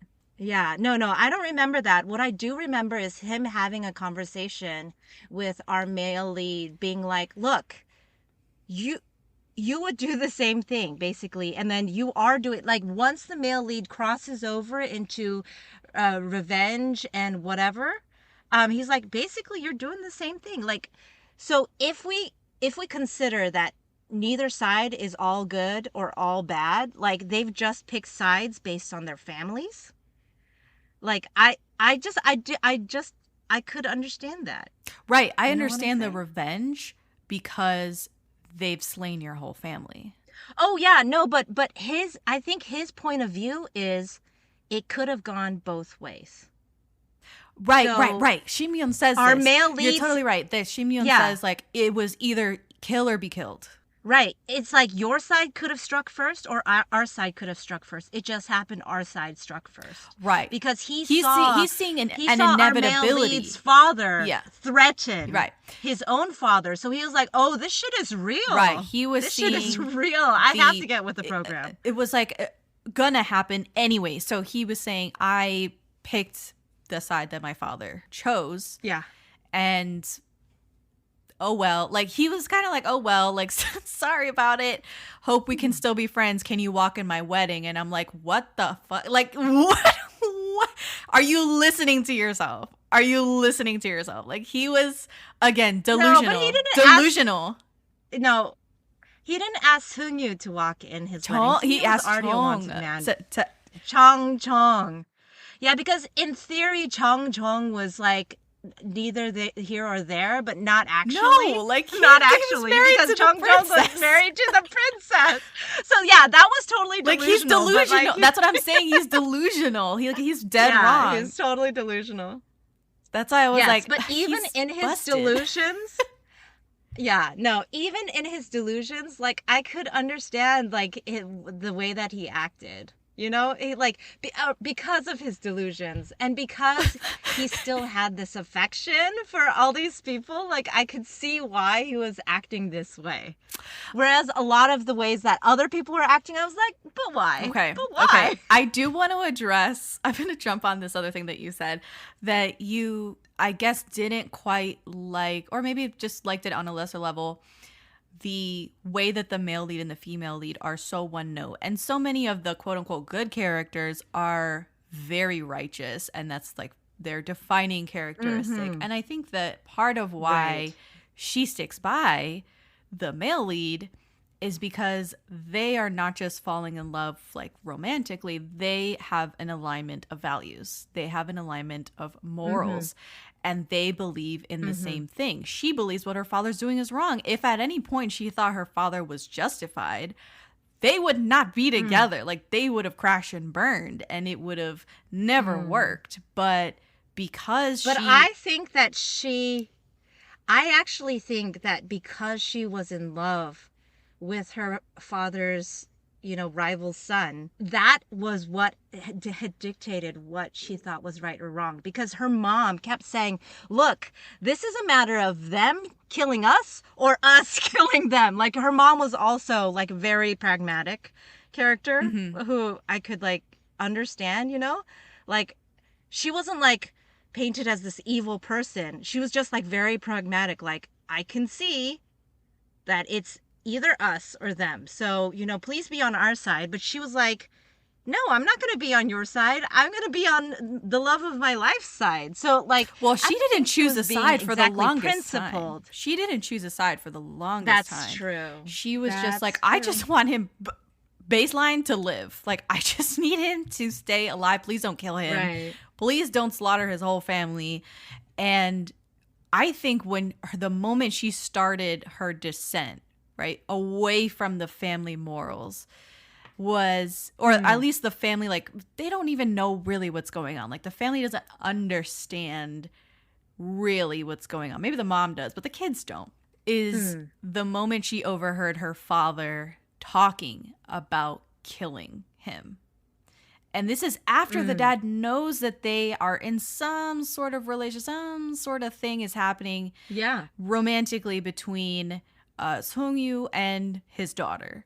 And he specifically said, like, don't tell him your identity. And she was like, okay, yeah, I'll do that. Thinking that it was going to help everybody. Not just him, but like the whole family would stay alive if her identity was kept a secret. So that was an added bonus of like her lying to him about her identity. And it wasn't until like around these episodes 7 through 8, she is come to understand that her dad is going to save him. That is what he said to her. He lied to his own daughter and said, yes, I'm going to save your guy. After she begged him to. And she, I think, even says, I'm so lucky to have you as a father.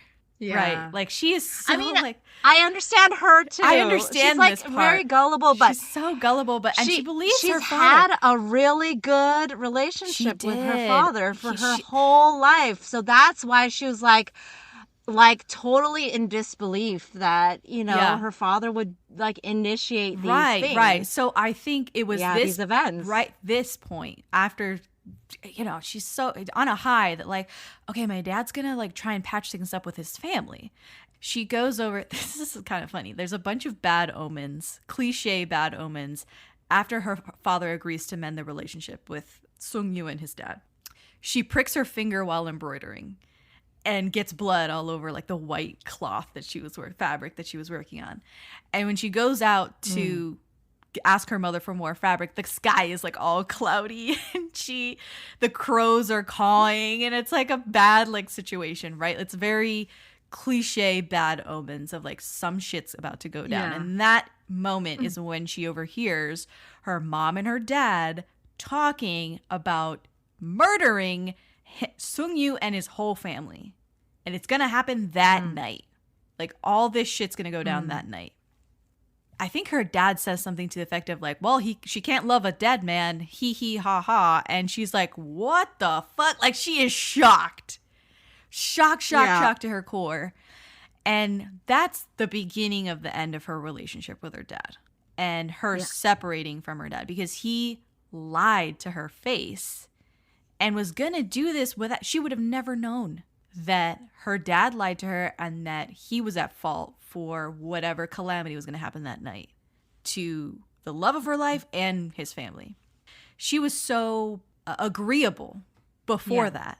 Yeah. But it's that moment that she's like, has to get her ass in gear. And I think they like put her under house arrest. She breaks out. But her silence is coerced because it's framed as, do you want to kill the whole family by telling the truth and exposing your father's dirty plan? And that's how they kind of get her to go along with some stuff in these middle episodes, because she's like, well, I don't want my family to die, so I'll just do like these side quests and tangents and like things that will get him away from the action. Like, she gets out, she writes a message in blood, she sends it with her servant, and homeboy ends up leaving. He takes the bait and leaves to go to the temple just before the action happens. And that is when his life changes. Like, his brother dies and his father is injured. Father is gravely injured. Yeah.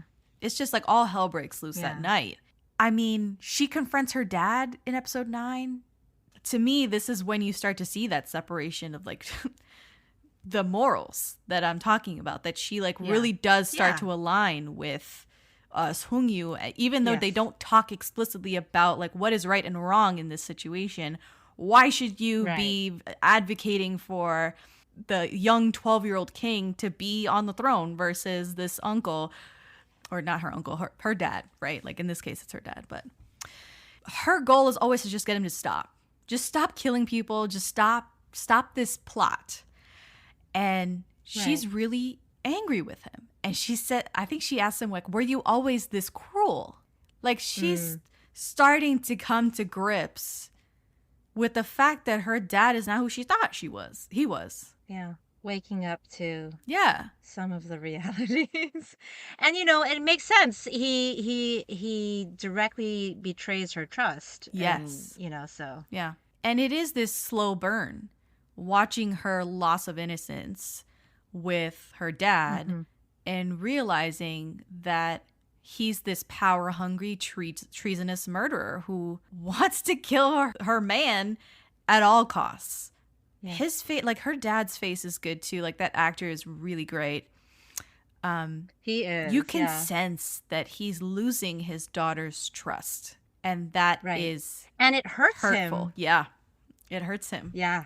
It really does hurt him. And you know, even though he's like mostly portrayed as pretty like cruel and evil person in this drama, like they give him, the actor and like the writing, they also give him some of that complexity where he really, like his group of advisors are always like cackling about, oh, we're gonna get them, etc. But he's the one who's like, oh, should we be doing this? Like, is this the right way? And then he like regrets certain things later on because he's lost his daughter's affection, and she used to be like the closest child to his him, favorite, you know? his favorite child. Yeah, his favorite. Yep. Finally, at the end of this episode, when Sung-yu has lost everything. I mean, his father's died by this point because they use him as bait to get to his dad.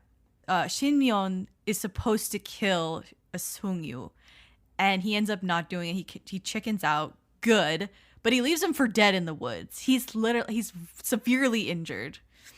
It's at the end of this episode when Sung-yu is walking around town. He looks terrible.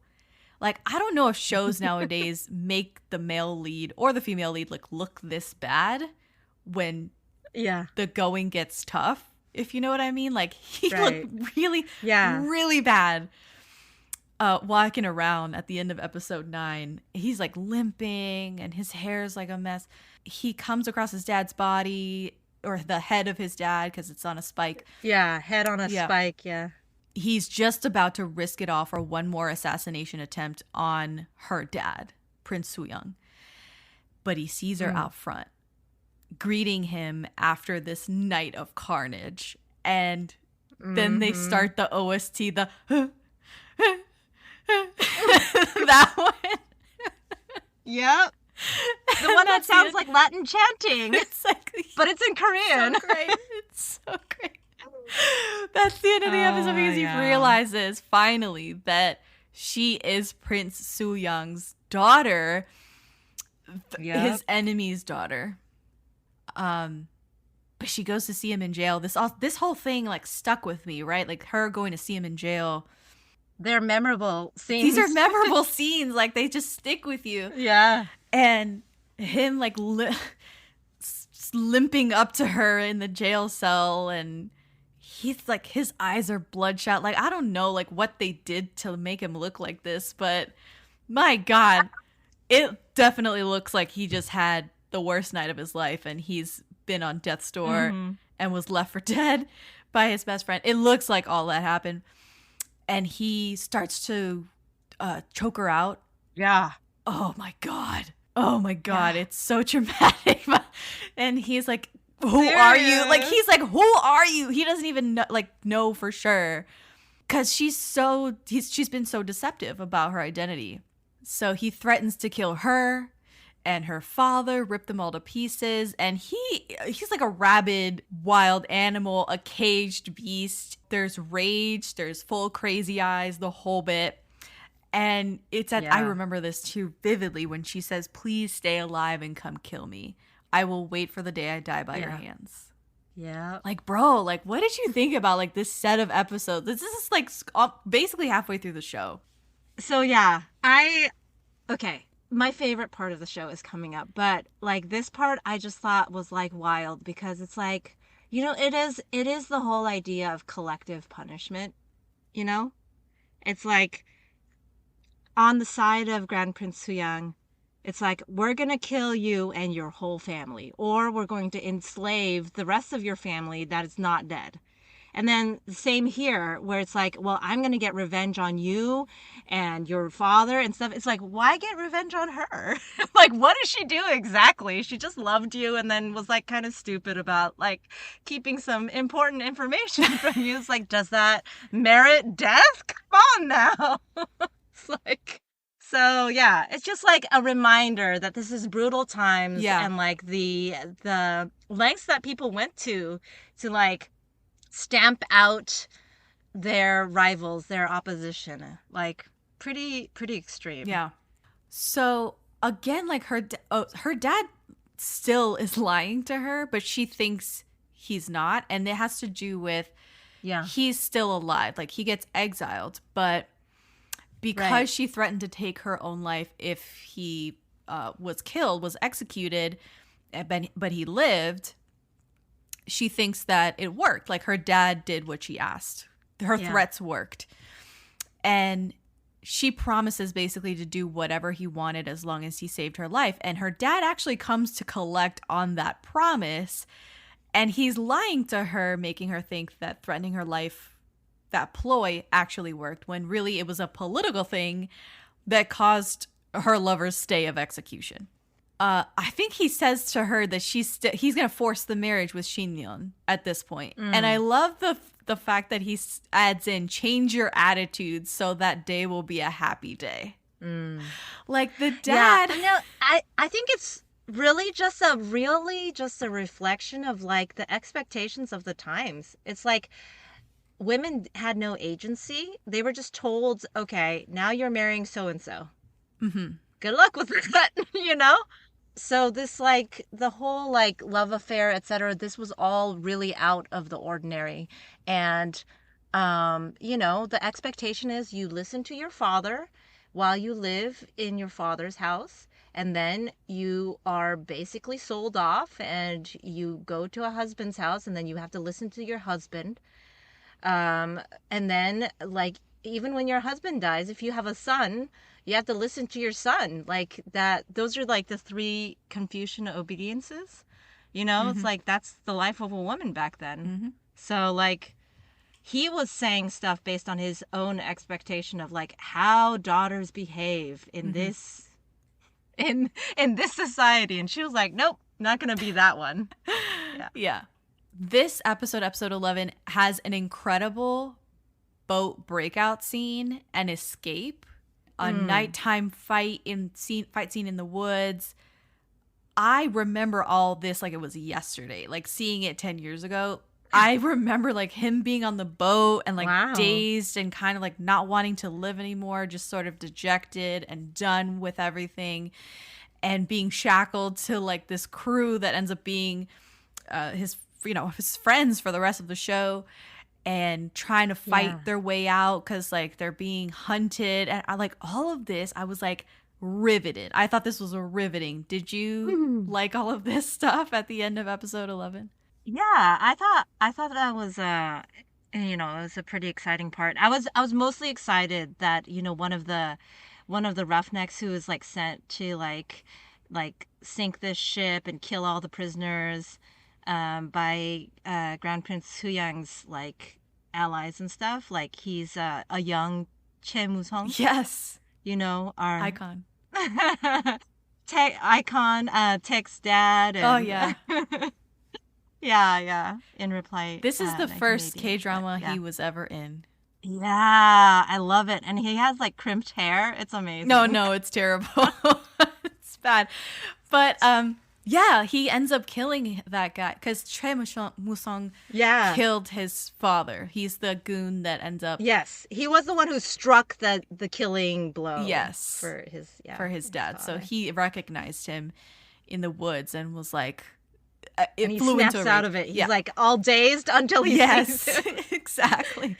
But you get like this sort of manifesto in this episode as well from one of the crew, like one of his crew, who's shackled to him, where he says, "You're not the only one with resentment. Don't die like a dog. If you want revenge, wait for the right time." And he's basically giving him this idea to like, why don't you live for revenge? Because I'm not going to die here on this middle of nowhere island shackled to you just because you're like, don't care about anything. You don't want to get away. You're just like passive and like, depressed about everything you've done. Yeah. Right? Because I want to live. That was basically what the guy was saying. Yeah. Episode 12, we get introduced to a trans character at the Kiseng house. And I was like, wow, I forgot about the trans character. How did you feel? This actor is actually a trans person. So I was really, really pleasantly surprised. Yeah. I did not realize that. Yeah. Yeah, at first I couldn't tell if they were just giving her a hard time because she was tall and like not like dainty, not as dainty and small like the other. What's going on? Because she's beautiful, and so I didn't even realize that because I didn't look it up. But that's really great that they hired a trans actress to play a trans character, and that's amazing. Yeah, 2011. For the win. Yeah, 2011. Who knew? I know. Yeah, so I didn't actually know how to feel about the whole like thing because I wasn't sure if they were like being weird and problematic or if this I never like investigated it. So yeah, that's cool. I have in my notes more Shin-yeon shit that he does because he's upset when she thinks that the male lead's family goes missing from where she rescued them. And she suspects that Shin-yeon third wheel is behind it. Maybe he killed them or something. And he's incredulous. He's like, is that what you think of me? And I'm like, yes, you moody fuckface. Like, you brought this on yourself. Like, you have been working against your best friends for multiple episodes now. Why would she have a good opinion of you? Right. Anyway, he aggressively yanks her arm and hoists her up on the horse. And he's ignoring all of her adamant protests, her non-consent, if you will. And he gets up on the horse behind her. And I feel like this is a type of sexual assault because being up on the horse and riding it together, I feel like that's super intimate.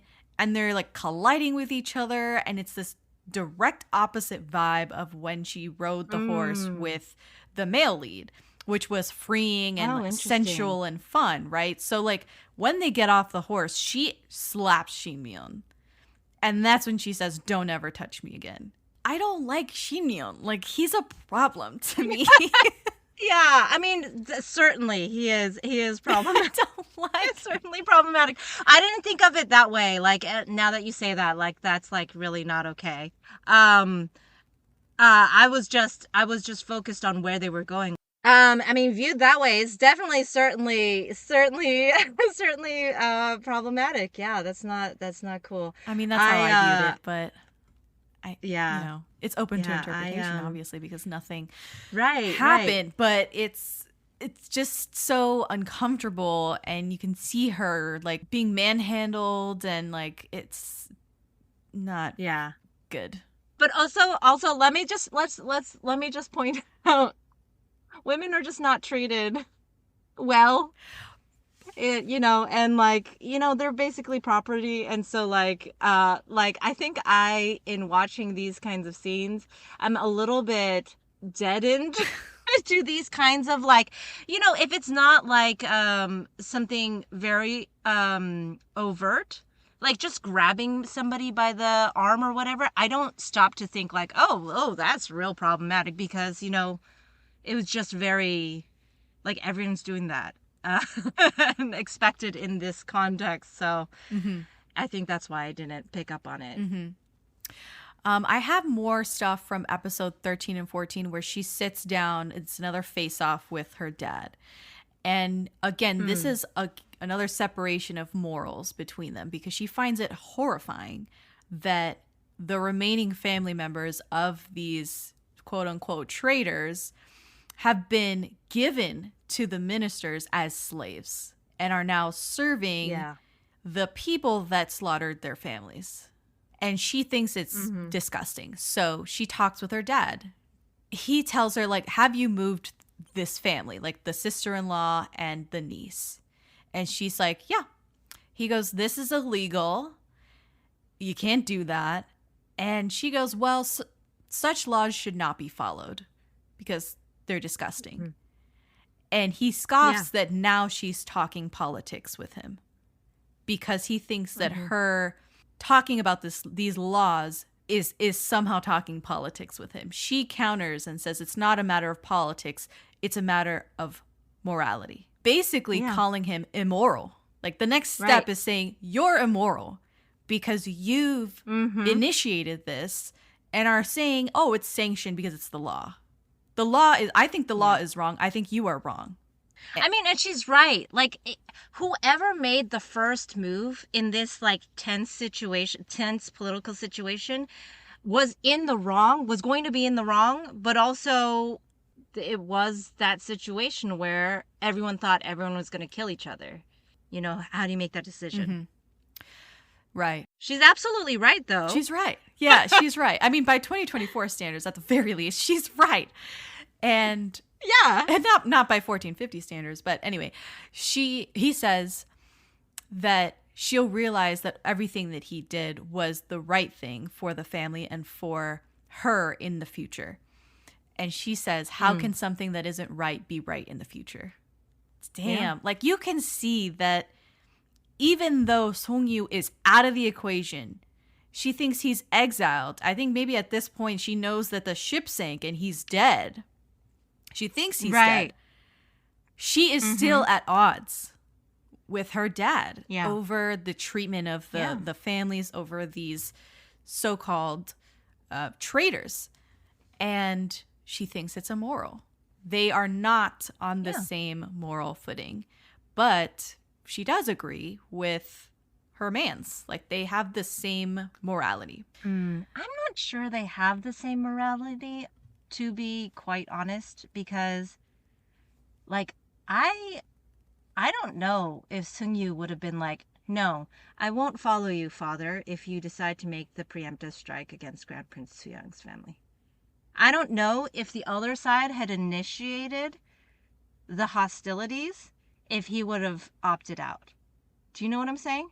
Because once Grand Prince Soo-young's side initiated the hostilities, the blowback from him is, I'm going to kill everyone on your side, right? So it's not like, I don't think he has the same, like, let's not kill people, let's try to live in peace that she does. I mean, no one's a pacifist. Because she's probably the closest to a pacifist in the whole show. Yeah, exactly. So she is the closest to a pacifist because she's very much like, you know, I don't care if our family was feeling a threat. We don't get to go and kill a bunch of people. Right? And he's not like, I don't care that my family got killed. I don't get to go kill a bunch of people. That's not how he feels about it. He's like, I'm going to kill every, like, last MFer up in here because they killed my family. So I don't think they have the same moral standing. Or stance. She totally understands why he would want to get revenge absolutely. And come and kill those who killed his family. Absolutely, she understands. Which is kind of inconsistent, like, if she's gonna be like the pacifist or whatever. But well, she's a pacifist in so much as she doesn't want her family to die, and she doesn't want his family, like people that are close to him, to also perish in this battle for the throne, this Game of Thrones, so to speak. Yes. Yeah. You know, she is a royal, right? Like she is also a royal. So she knows she's part of the problem and the solution at the same time. So it's tough. She is definitely on the moral high ground out of everyone. Yeah. So she is about to get married to Shin-yeon. This is when she says, she's like all ready to go. And she says, I wanted to be his shadow and him to be my shadow. Just lamenting the fact that the love of her life is dead and now she's marrying his best friend. And she doesn't love this guy. He's the worst. And he betrayed him and he's part of the problem. But it is what it is. Yep. He kidnaps her on her wedding day. Like the male lead kidnaps her on her wedding day.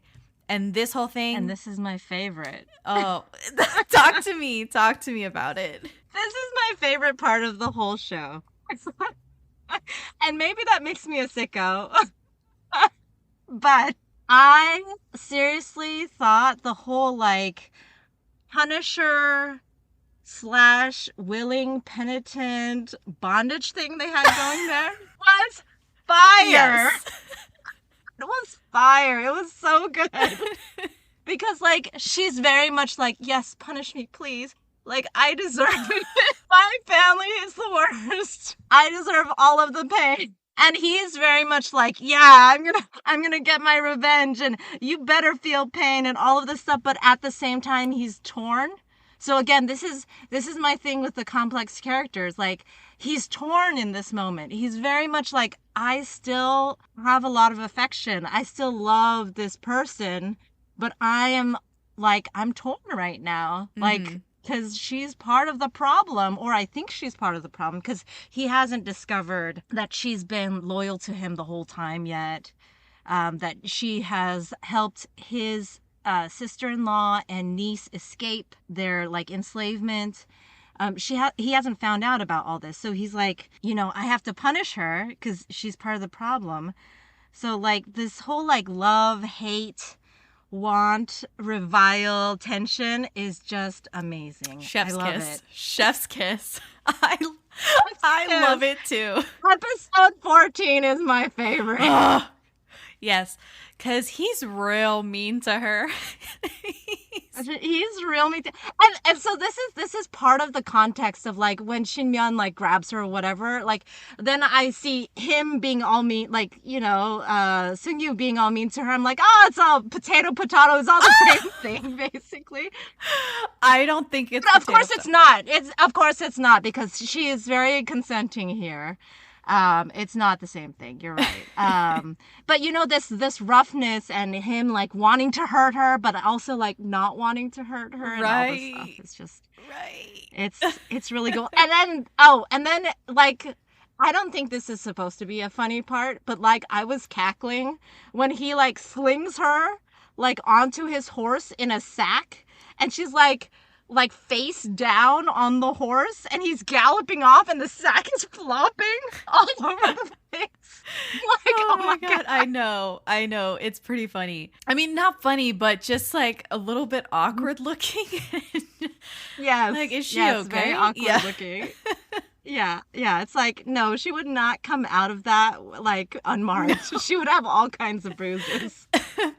So he's just so freaking mad at her. And he says he's going to use her as bait to get to her dad, just like he was used as bait to get to his dad. And he thinks that she might be crying in that moment, crying for her horrible dad. But she ends up at one point she gives him a hug. It's so angsty and good.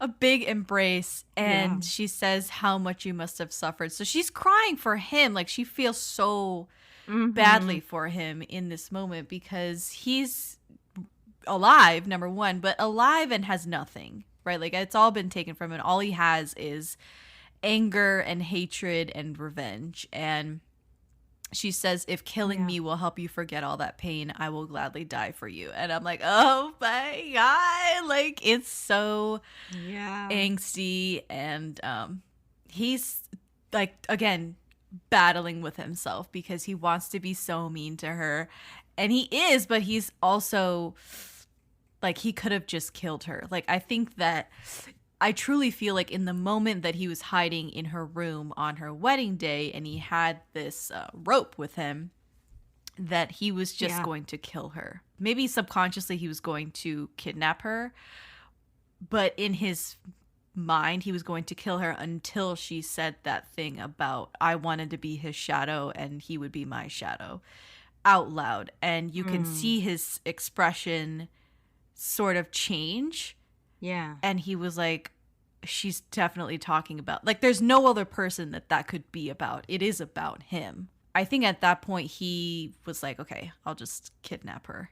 It's wild. She takes an arrow for him at the end of the episode because of the whole hostage plan. Yeah. The arrow in the back. Oh my God. Episode 14 is another like big one. Episode 9, 14, those are big episodes. He gets like 15 through 17 kind of blur together for me, but yeah, in my notes I have 15 through 18, just one. Yeah. So it's all like kind of like stuff happens, but it's not enough to kind of talk through each episode by itself. His friend, who was shackled to him before, asks him, did you abduct her for revenge or did you abduct her because you didn't want someone else to have her? And I was like, oh yeah, asking the hard Speaking questions.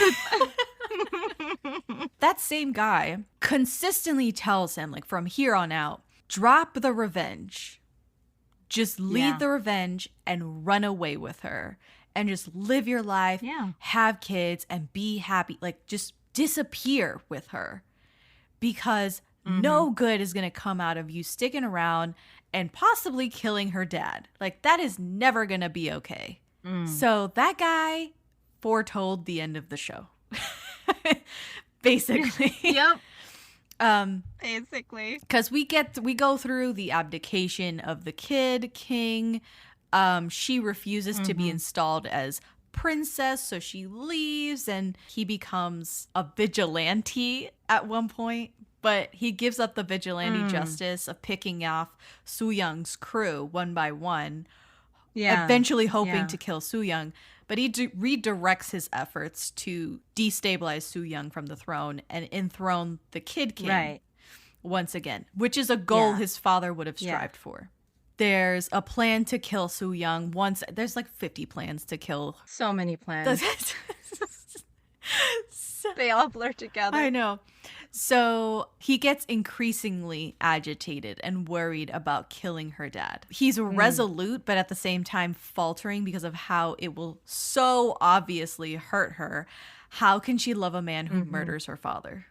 And all of this, I love this angst part of him. Like, that he's finally decided, like, given in, I love her, she loves me, but I'm still going to try and kill her dad. Like, this part of the show, I'm still eating it up. Were you, like, good with this part of the show? Episodes, like, 17 and on? Yeah, I mean, I think I supported, like, morally the switch from, like, I'm going to just kill all of these people in their sleep or at night, like an assassin. The switch from that to, like, okay, I'm going to align myself with the people who want to re-enthrone the boy king. And I, like, will be more honorable in terms of, like, how I go about my business. Like, I supported that, but, like, also I think a lot of this part, like, blurs together for me because I'm not, like, a huge, like, I'm not hugely into angst. So gotcha. Like, I like some amount of it, but then after a while I'm like, okay, can we stop being so sad all the time? Like, is there an expression except for frowning that we can do? Can we turn that frown upside down? Exactly. I'm like, there's some breaks in it would be appreciated. So that, I mean, that's how I am, but based on my own, like, drama preferences, not because this is, like, problematic here. He calls her out of the palace at night using the princess Kyung-hae as a pretext. She says to him, I wished I didn't have a father who killed innocent people, but the thought of losing him, if I'm to save you, my father will die. If I'm to save my father, you will die. What am I supposed to do? And this is, like, a big back hug moment. And she says, just leave with me. Let's go somewhere where nobody knows us. And again, like, he's given multiple chances, just in the same way that she was given multiple chances to share who she is, her identity. He's given multiple chances to leave with her and just abscond and leave behind this whole struggle. I would say that the problem that happens in the last few episodes is that their rebellion keeps dwindling. Like, they keep getting found out, and then their rebellion party keeps dwindling to less and less people. And the people, as they die off, give him the responsibility of continuing the fight. And they're like, it's down to you. It's down to you. It's down to you now. Keep going for the rest of us. And passing the baton to Sung-yu. And so he feels this immense burden and responsibility to keep banging his head against the wall and trying to kill Soo-young and get the Boy King back on the throne, which is futile. Like, we know from history is futile. Like, that never happens. Yeah. So it's sad to see it backfire time and time again. But you can understand why he is so fraught every time he sees her and every time they get together, because he's like the last man standing. But I mean, this is also part of what like makes me sad for her. Is like, he is her first priority. She is definitely not his first priority. So I'm like, it's like, okay, well, I guess I understand. He feels like it's his duty, but also it's like, what is this all for? Like, it's frustrating. It is. How did you feel about the princess cousin and her husband, and they take him away like in episode 18, but before they do, she says, I'm afraid the person who is always by my side might not return, that I might not see the person again who knows me better than myself. I'm afraid. I don't think I could live without that person now. You must come back, my husband. And she calls him husband for the first time ever in the show. And it's so good. It's so good. I actually really, really loved this like side plot of Princess Kyung-hae like completely like having no feelings and actually disdaining her husband at first, and then slowly with his loyalty and his warmth and his kindness toward her, like he works himself into her heart. I thought it was very lovely and sweet. Because at no point, again, does it seem like he's like demanding his husband rights or anything like that, because it seems very much like, and this is probably not historical, but in the drama, it seems very much like he does not touch her until she wants him, Yeah, this is part of the drama because if I read correctly, they did have a child before the one that is in the show. It just died prematurely. So they did have sex before this time point that in history, but it makes for a better romance, okay? Like for him to yes, absolutely gift her like songbirds and be really endearing and give her the silver rings that his parents had as wedding rings and just wait on her. Yeah, he like gives her space and like slowly woos her, and that's just so lovely. And I think this is the part that you are really upset about, that the Confucian scholars from the Hall of Worthies do not break out of prison in episode 19. They refuse to get out while they can, and they die for their morals on principle, to be on the right side of history for honor. And you're very mad at that. No, I'm not so much mad at them. I'm mad at Princess Kyung-hae's husband for doing the same thing, basically. Yeah. For basically being like, I'm going to die on principle, even though my wife and unborn child need me. The Confucian scholars, I'm like, okay, whatever, that's cool. You actually ended up being in history for this particular act, and so like maybe it was worthwhile as a show and part of the, story. Like I was just mad about like him doing that thing, just be like, because like I'm gonna do the right thing, the honorable thing that means abandoning my family, basically. Right. I understood it, especially in contrast to Shin Myeon, because he shows up and gets angry at the scholars and his friend. He's like, why? Why are you doing this? I gave you the opportunity to leave, gave you guys the opportunity. There's no security here. So you guys could have escaped. What belief could be more important than your life, he says. And they're just like, you wouldn't understand. Just leave. Right. You tried to kill a friend for the sake of your family. It would be no use trying to explain it to you. And I'm like, yeah. They're like, we're not even gonna bother trying to explain this act, this what they view as a selfless act to someone who they view as very selfish. I guess I don't buy it because the Confucianism that they held so dear, like, I'm like, was really problematic, honestly. And like they talk about how, like, really, were you dying for like a higher ideal? Really, this Confucianism that was so patriarchal and was like, so classist and all these things. I mean, but it's the wrong lens, really, to view it. It was noble because they were dying for beliefs sincerely held and that they believed were right. And, so I can see the nobility in it. It's just, when it comes to the princess's husband, I'm like, come on, man. Because he gets spared and then he dies later. Because he continues, he does another plot. He's like bemoaning the fact that he gets spared here. And then later on, he's like, I gotta die. I'm gonna lie to my wife about when my execution is so that I get to die honorably. It's like, okay. Yeah, but he names the baby and like, it's cute. Like, I mean, it's not cute. It's touching. It's sweet. I mean, it is touching. And like, it is a moving plot and it's supposed to be.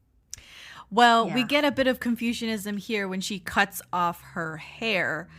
She cuts ties with her dad because she says the body is given by parents. Again, this is from episode 1, right? Where she's talking about the sanctity of the body. And she says the body is given by parents and needs to be considered precious. I cannot maintain a parent-child relationship with you anymore. I will not.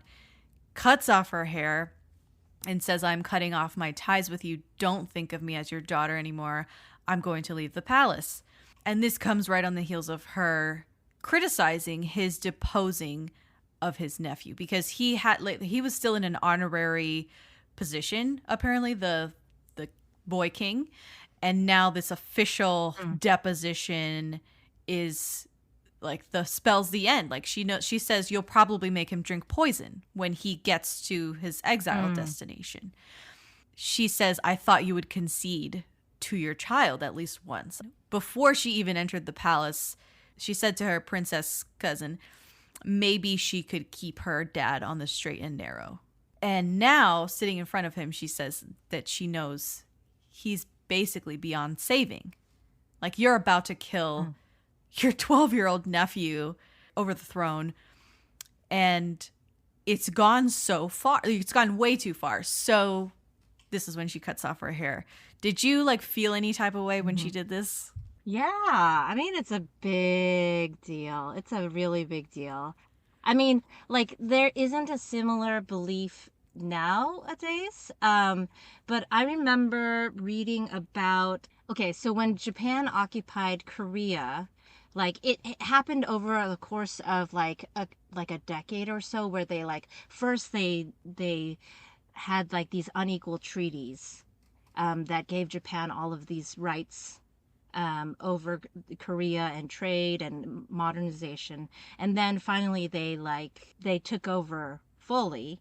And at some point in the name of modernization, they pressured the king.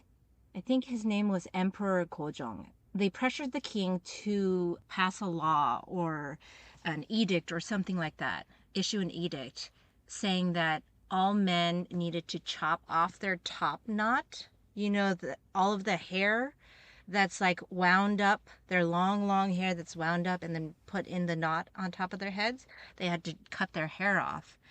And the article that I read about this particular incident was like, so in order to be an example, the emperor had his own top knot cut off.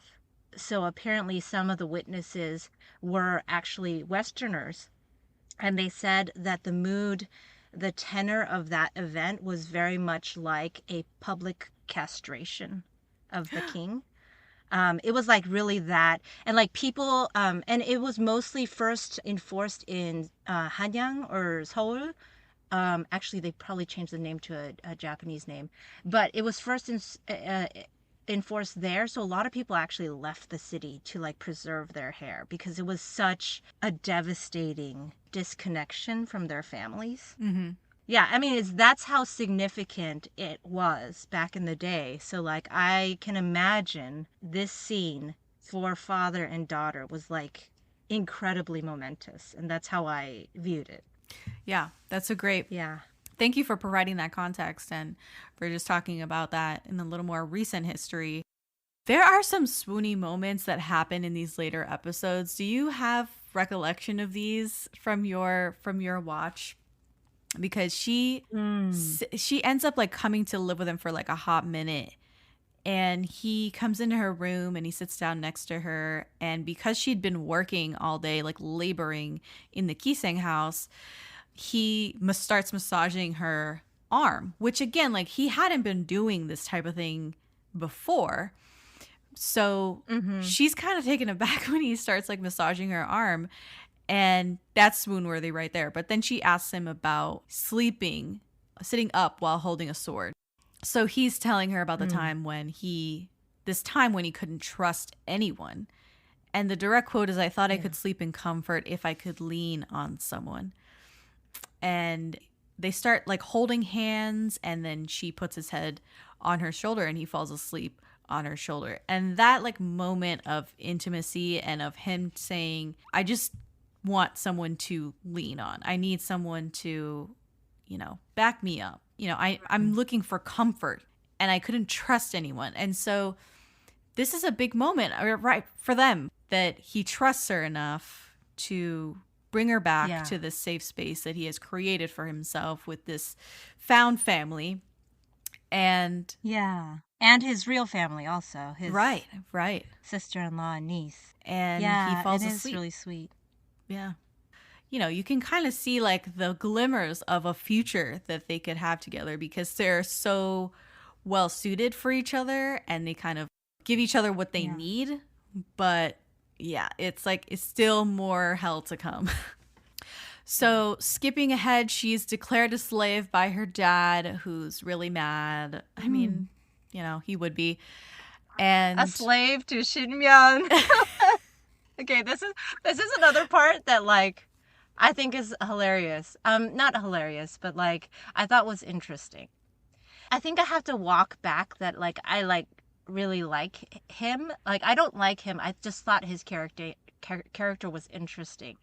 But part of it was this situation where he's her master at this point. She's been declared his slave, and like he doesn't make her do anything but basically make his bed every night. And like I was like, oh no, does this mean terrible things? But later on she clarifies that he never touches her or anything like that during this period of time when like the usurper king has declared that she is, his property, because he wants to like redeem her and like honorably marry her. So he doesn't, but I just thought this part was like kind of funny, like how he's very horny for her. And so he's like, I would like you to touch my bed things, but I won't touch you. It's honestly like he's such a creeper. He's such a creeper. I hate it. No, I know. And I don't know why. I think this is like, I guess I was just relieved that it wasn't anything more than that, honestly. It is really creepy. You're right. I'm like really rethinking myself as a person. But anyway. He did the bare minimum and like he didn't sexually assault I her know. when she was his slave and he could have done anything he wanted with her. But I think also Shin-myeon, it's really terrible. Shin-myeon expected her to go back to her father and beg for forgiveness and somehow patch things up with the royal family. So he was like, I can't mistreat her while she's in my house. Even though he kept saying like, oh, she's in my house, she's mine, she's my property. He never did anything untoward to her while she was under his roof. But yeah, making his bed is like like that is really It really is creeper stuff. It really is. It's not even like, I want you to make me food. Like, it's something domestic. It was like, make my bed. Like, that is very, like, creeptastic. No, I know. It's totally creeptastic. And I really do think that, like, the writers of the show had a little bit of a bondage kink because of these little details here. Oh my God. Yeah. So anyway, long story short, let's get to the ending of the show. So the ending, he busts her out of the house, of Shin-myeon's house, and there's more plotting. He turns into like this Robin Hood type who has set up camp in the woods, and well, this is all after they get married, like secretly. This was episode 22, and honestly, I remember this like it was yesterday. Like watching this like it was yesterday. This scene was so steamy to me. Did you feel the same thing? Like even in a sageuk from today, like I felt like this was a very steamy scene of them together. Yeah, I mean, because like it wasn't official. It was very much like, you are my husband in my heart, and you are my wife in my heart. It was very much like. So it was a little bit kind of almost forbidden. So yeah, it definitely had that, like, it was steamy, yeah. Where is Daredevil? I'm right here. Don't miss the return of Marvel Television's Daredevil Born Again. So what's next? I feel liberated. We're gonna take this city back. Over-medicated. In an all-new season, now streaming only on Disney+. They're hunting us. It's time we started hunting them. I can work with that. This should be tons of fun. Marvel Television's Daredevil Born Again, now streaming only on Disney+. They got caught in the rain. Like, this is one of my favorite micro tropes is they get caught in the rain. Oh yeah. And she was like drying off her clothes, so she was kind of like she took off her top and it was untied, so he like removes it even though it was like hanging on her shoulders, and he kisses the scar where she took the arrow for him, and I have like in all caps, I'm just like, send me home, like I have a fever, like I'm done. But yeah. Oh my God, like it's so sexy. And he pulls out the replacement rings that he got, and he says, "Will you be my wife?" Like before we go any further, he's like, "Why don't we make this official? Will you be my wife?" And she takes the other ring, because there's two, and says, "Will you be my husband?" And I'm like, oh my God, this is really like a marriage of equals to me, where they love each other and they've supported each other and they're ride or die for each other. And, instead of her wearing both rings, which it seems customary in all the sageuks that I've seen, he wears the other ring, which is very modern of them. Right. Couple rings. And they like have sex that night. Like they like basically, he's like, we're married. Yeah, they do.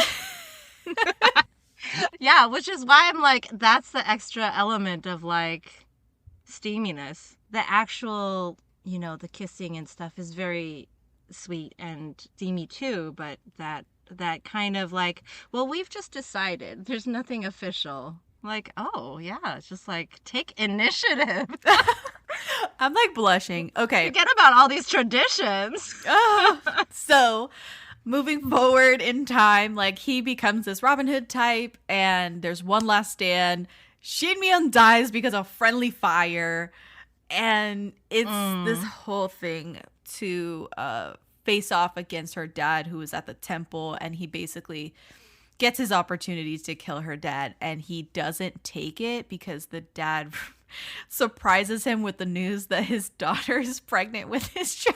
And the pregnancy throws him enough where he gets taken down by security. But I think he was hesitating to start He with. is hesitating in killing her dad. Absolutely. Yeah. He was never gonna end up killing her dad, no matter how angry he was, because it is her dad. Yeah. The queen, her mother, fakes their deaths. And that's a surprise for the end. It's a it's a fake out because you think they died. But they also preserve our male lead Sung-yu's honor, because like they strike him with some, like, because he was beaten, he loses his eyesight. And so he can't go fight anyway. Might as well go living. That's the thing, is that he, it kind of makes it seem like he could see her a little bit while she was in the jail cell with him. Yeah, like that's true. He was like, don't cry. Like he knew she was crying, and so he could see her. I think it was like maybe 10 years or something, 15 years or something between that moment. Yeah, the time and the final scene. Yeah, the time lapse in this whole thing is all wonky because they like compress certain parts and extend certain parts. But yeah. I think in that time, whatever injury he had to his optical nerve or whatever the hell got worse and he went blind. So the final scene is him, happy with her, but he's lost his eyesight. And I think the quote is, "I lost my sight, but I regained my heart. I lost revenge, but I gained you." Yep. How did you like that ending? I liked it. I think that the show was initially going to go for a more tragic ending, but because of the response from people, they went with a more positive ending. That makes sense. Yeah. That's good. But I do feel like the ending is fitting. Right. And it's like foreshadowed throughout. Mm-hmm. Yeah. So we talked about the whole thing. We basically just recapped this whole show. Oh my gosh. Yeah. We're going to wrap things up. It was fun. Up. And I feel like, yeah. Do you have any last words that you'd like to say about The Princess's Man? In talking to you about it, I think I appreciate it more than when I first watched it. And I have come around a little to kind of the greater complexity of the main characters. And I think that part of it was like in the moment, because it's longer, it's a longer drama than I'm used to watching, I felt the repetition more. Mm-hmm. And so I think that's what made me start to feel like, oh, it's getting too samey. And that kind of colored my view of the whole thing at the end to make me think like, oh, it was too one note. But like, you're right. They do go on like a big character arc and journey, and they have moments of like internal conflict and these things. So it's not just like the creeper who has like an interesting internal life. Oh man. So I apologize. I apologize for like not giving credit to the main leads at the start. Good. Well, Grace, oh gosh. I am so glad that you went on this journey with me. It was a rewatch for me and the first time watch for you. But before we get out of here, where can we find you online? I do the podcast with Sarah from K-Drama This. So my handle on Instagram is Grace Axolotl Questions. Axolotl like the small amphibian. And our handle together is Afternoona Asks on Instagram. And yeah, we're on Spotify and Apple podcasts and probably other places too. I just haven't looked. So if you want to give our podcast a listen, we talk about the context, because Sarah and I are both diaspora Asians. So we talk about the context of like Korean dramas, C-dramas, and then sometimes we just do like fun episodes where we interview other creators like you, Jess.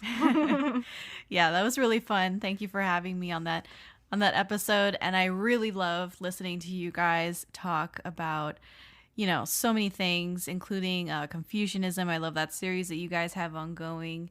And the Burning Sun scandal. You had like the reporter come on your show. Like that was a really good episode as well. And there's so many more where that came from. So definitely check out Afternoona Asks if you haven't already. And that's it. We're going to get out of here. We've been here a really long time. So that's been our show. I'm Jessica, and this has been the Daebak K-Rambles Podcast.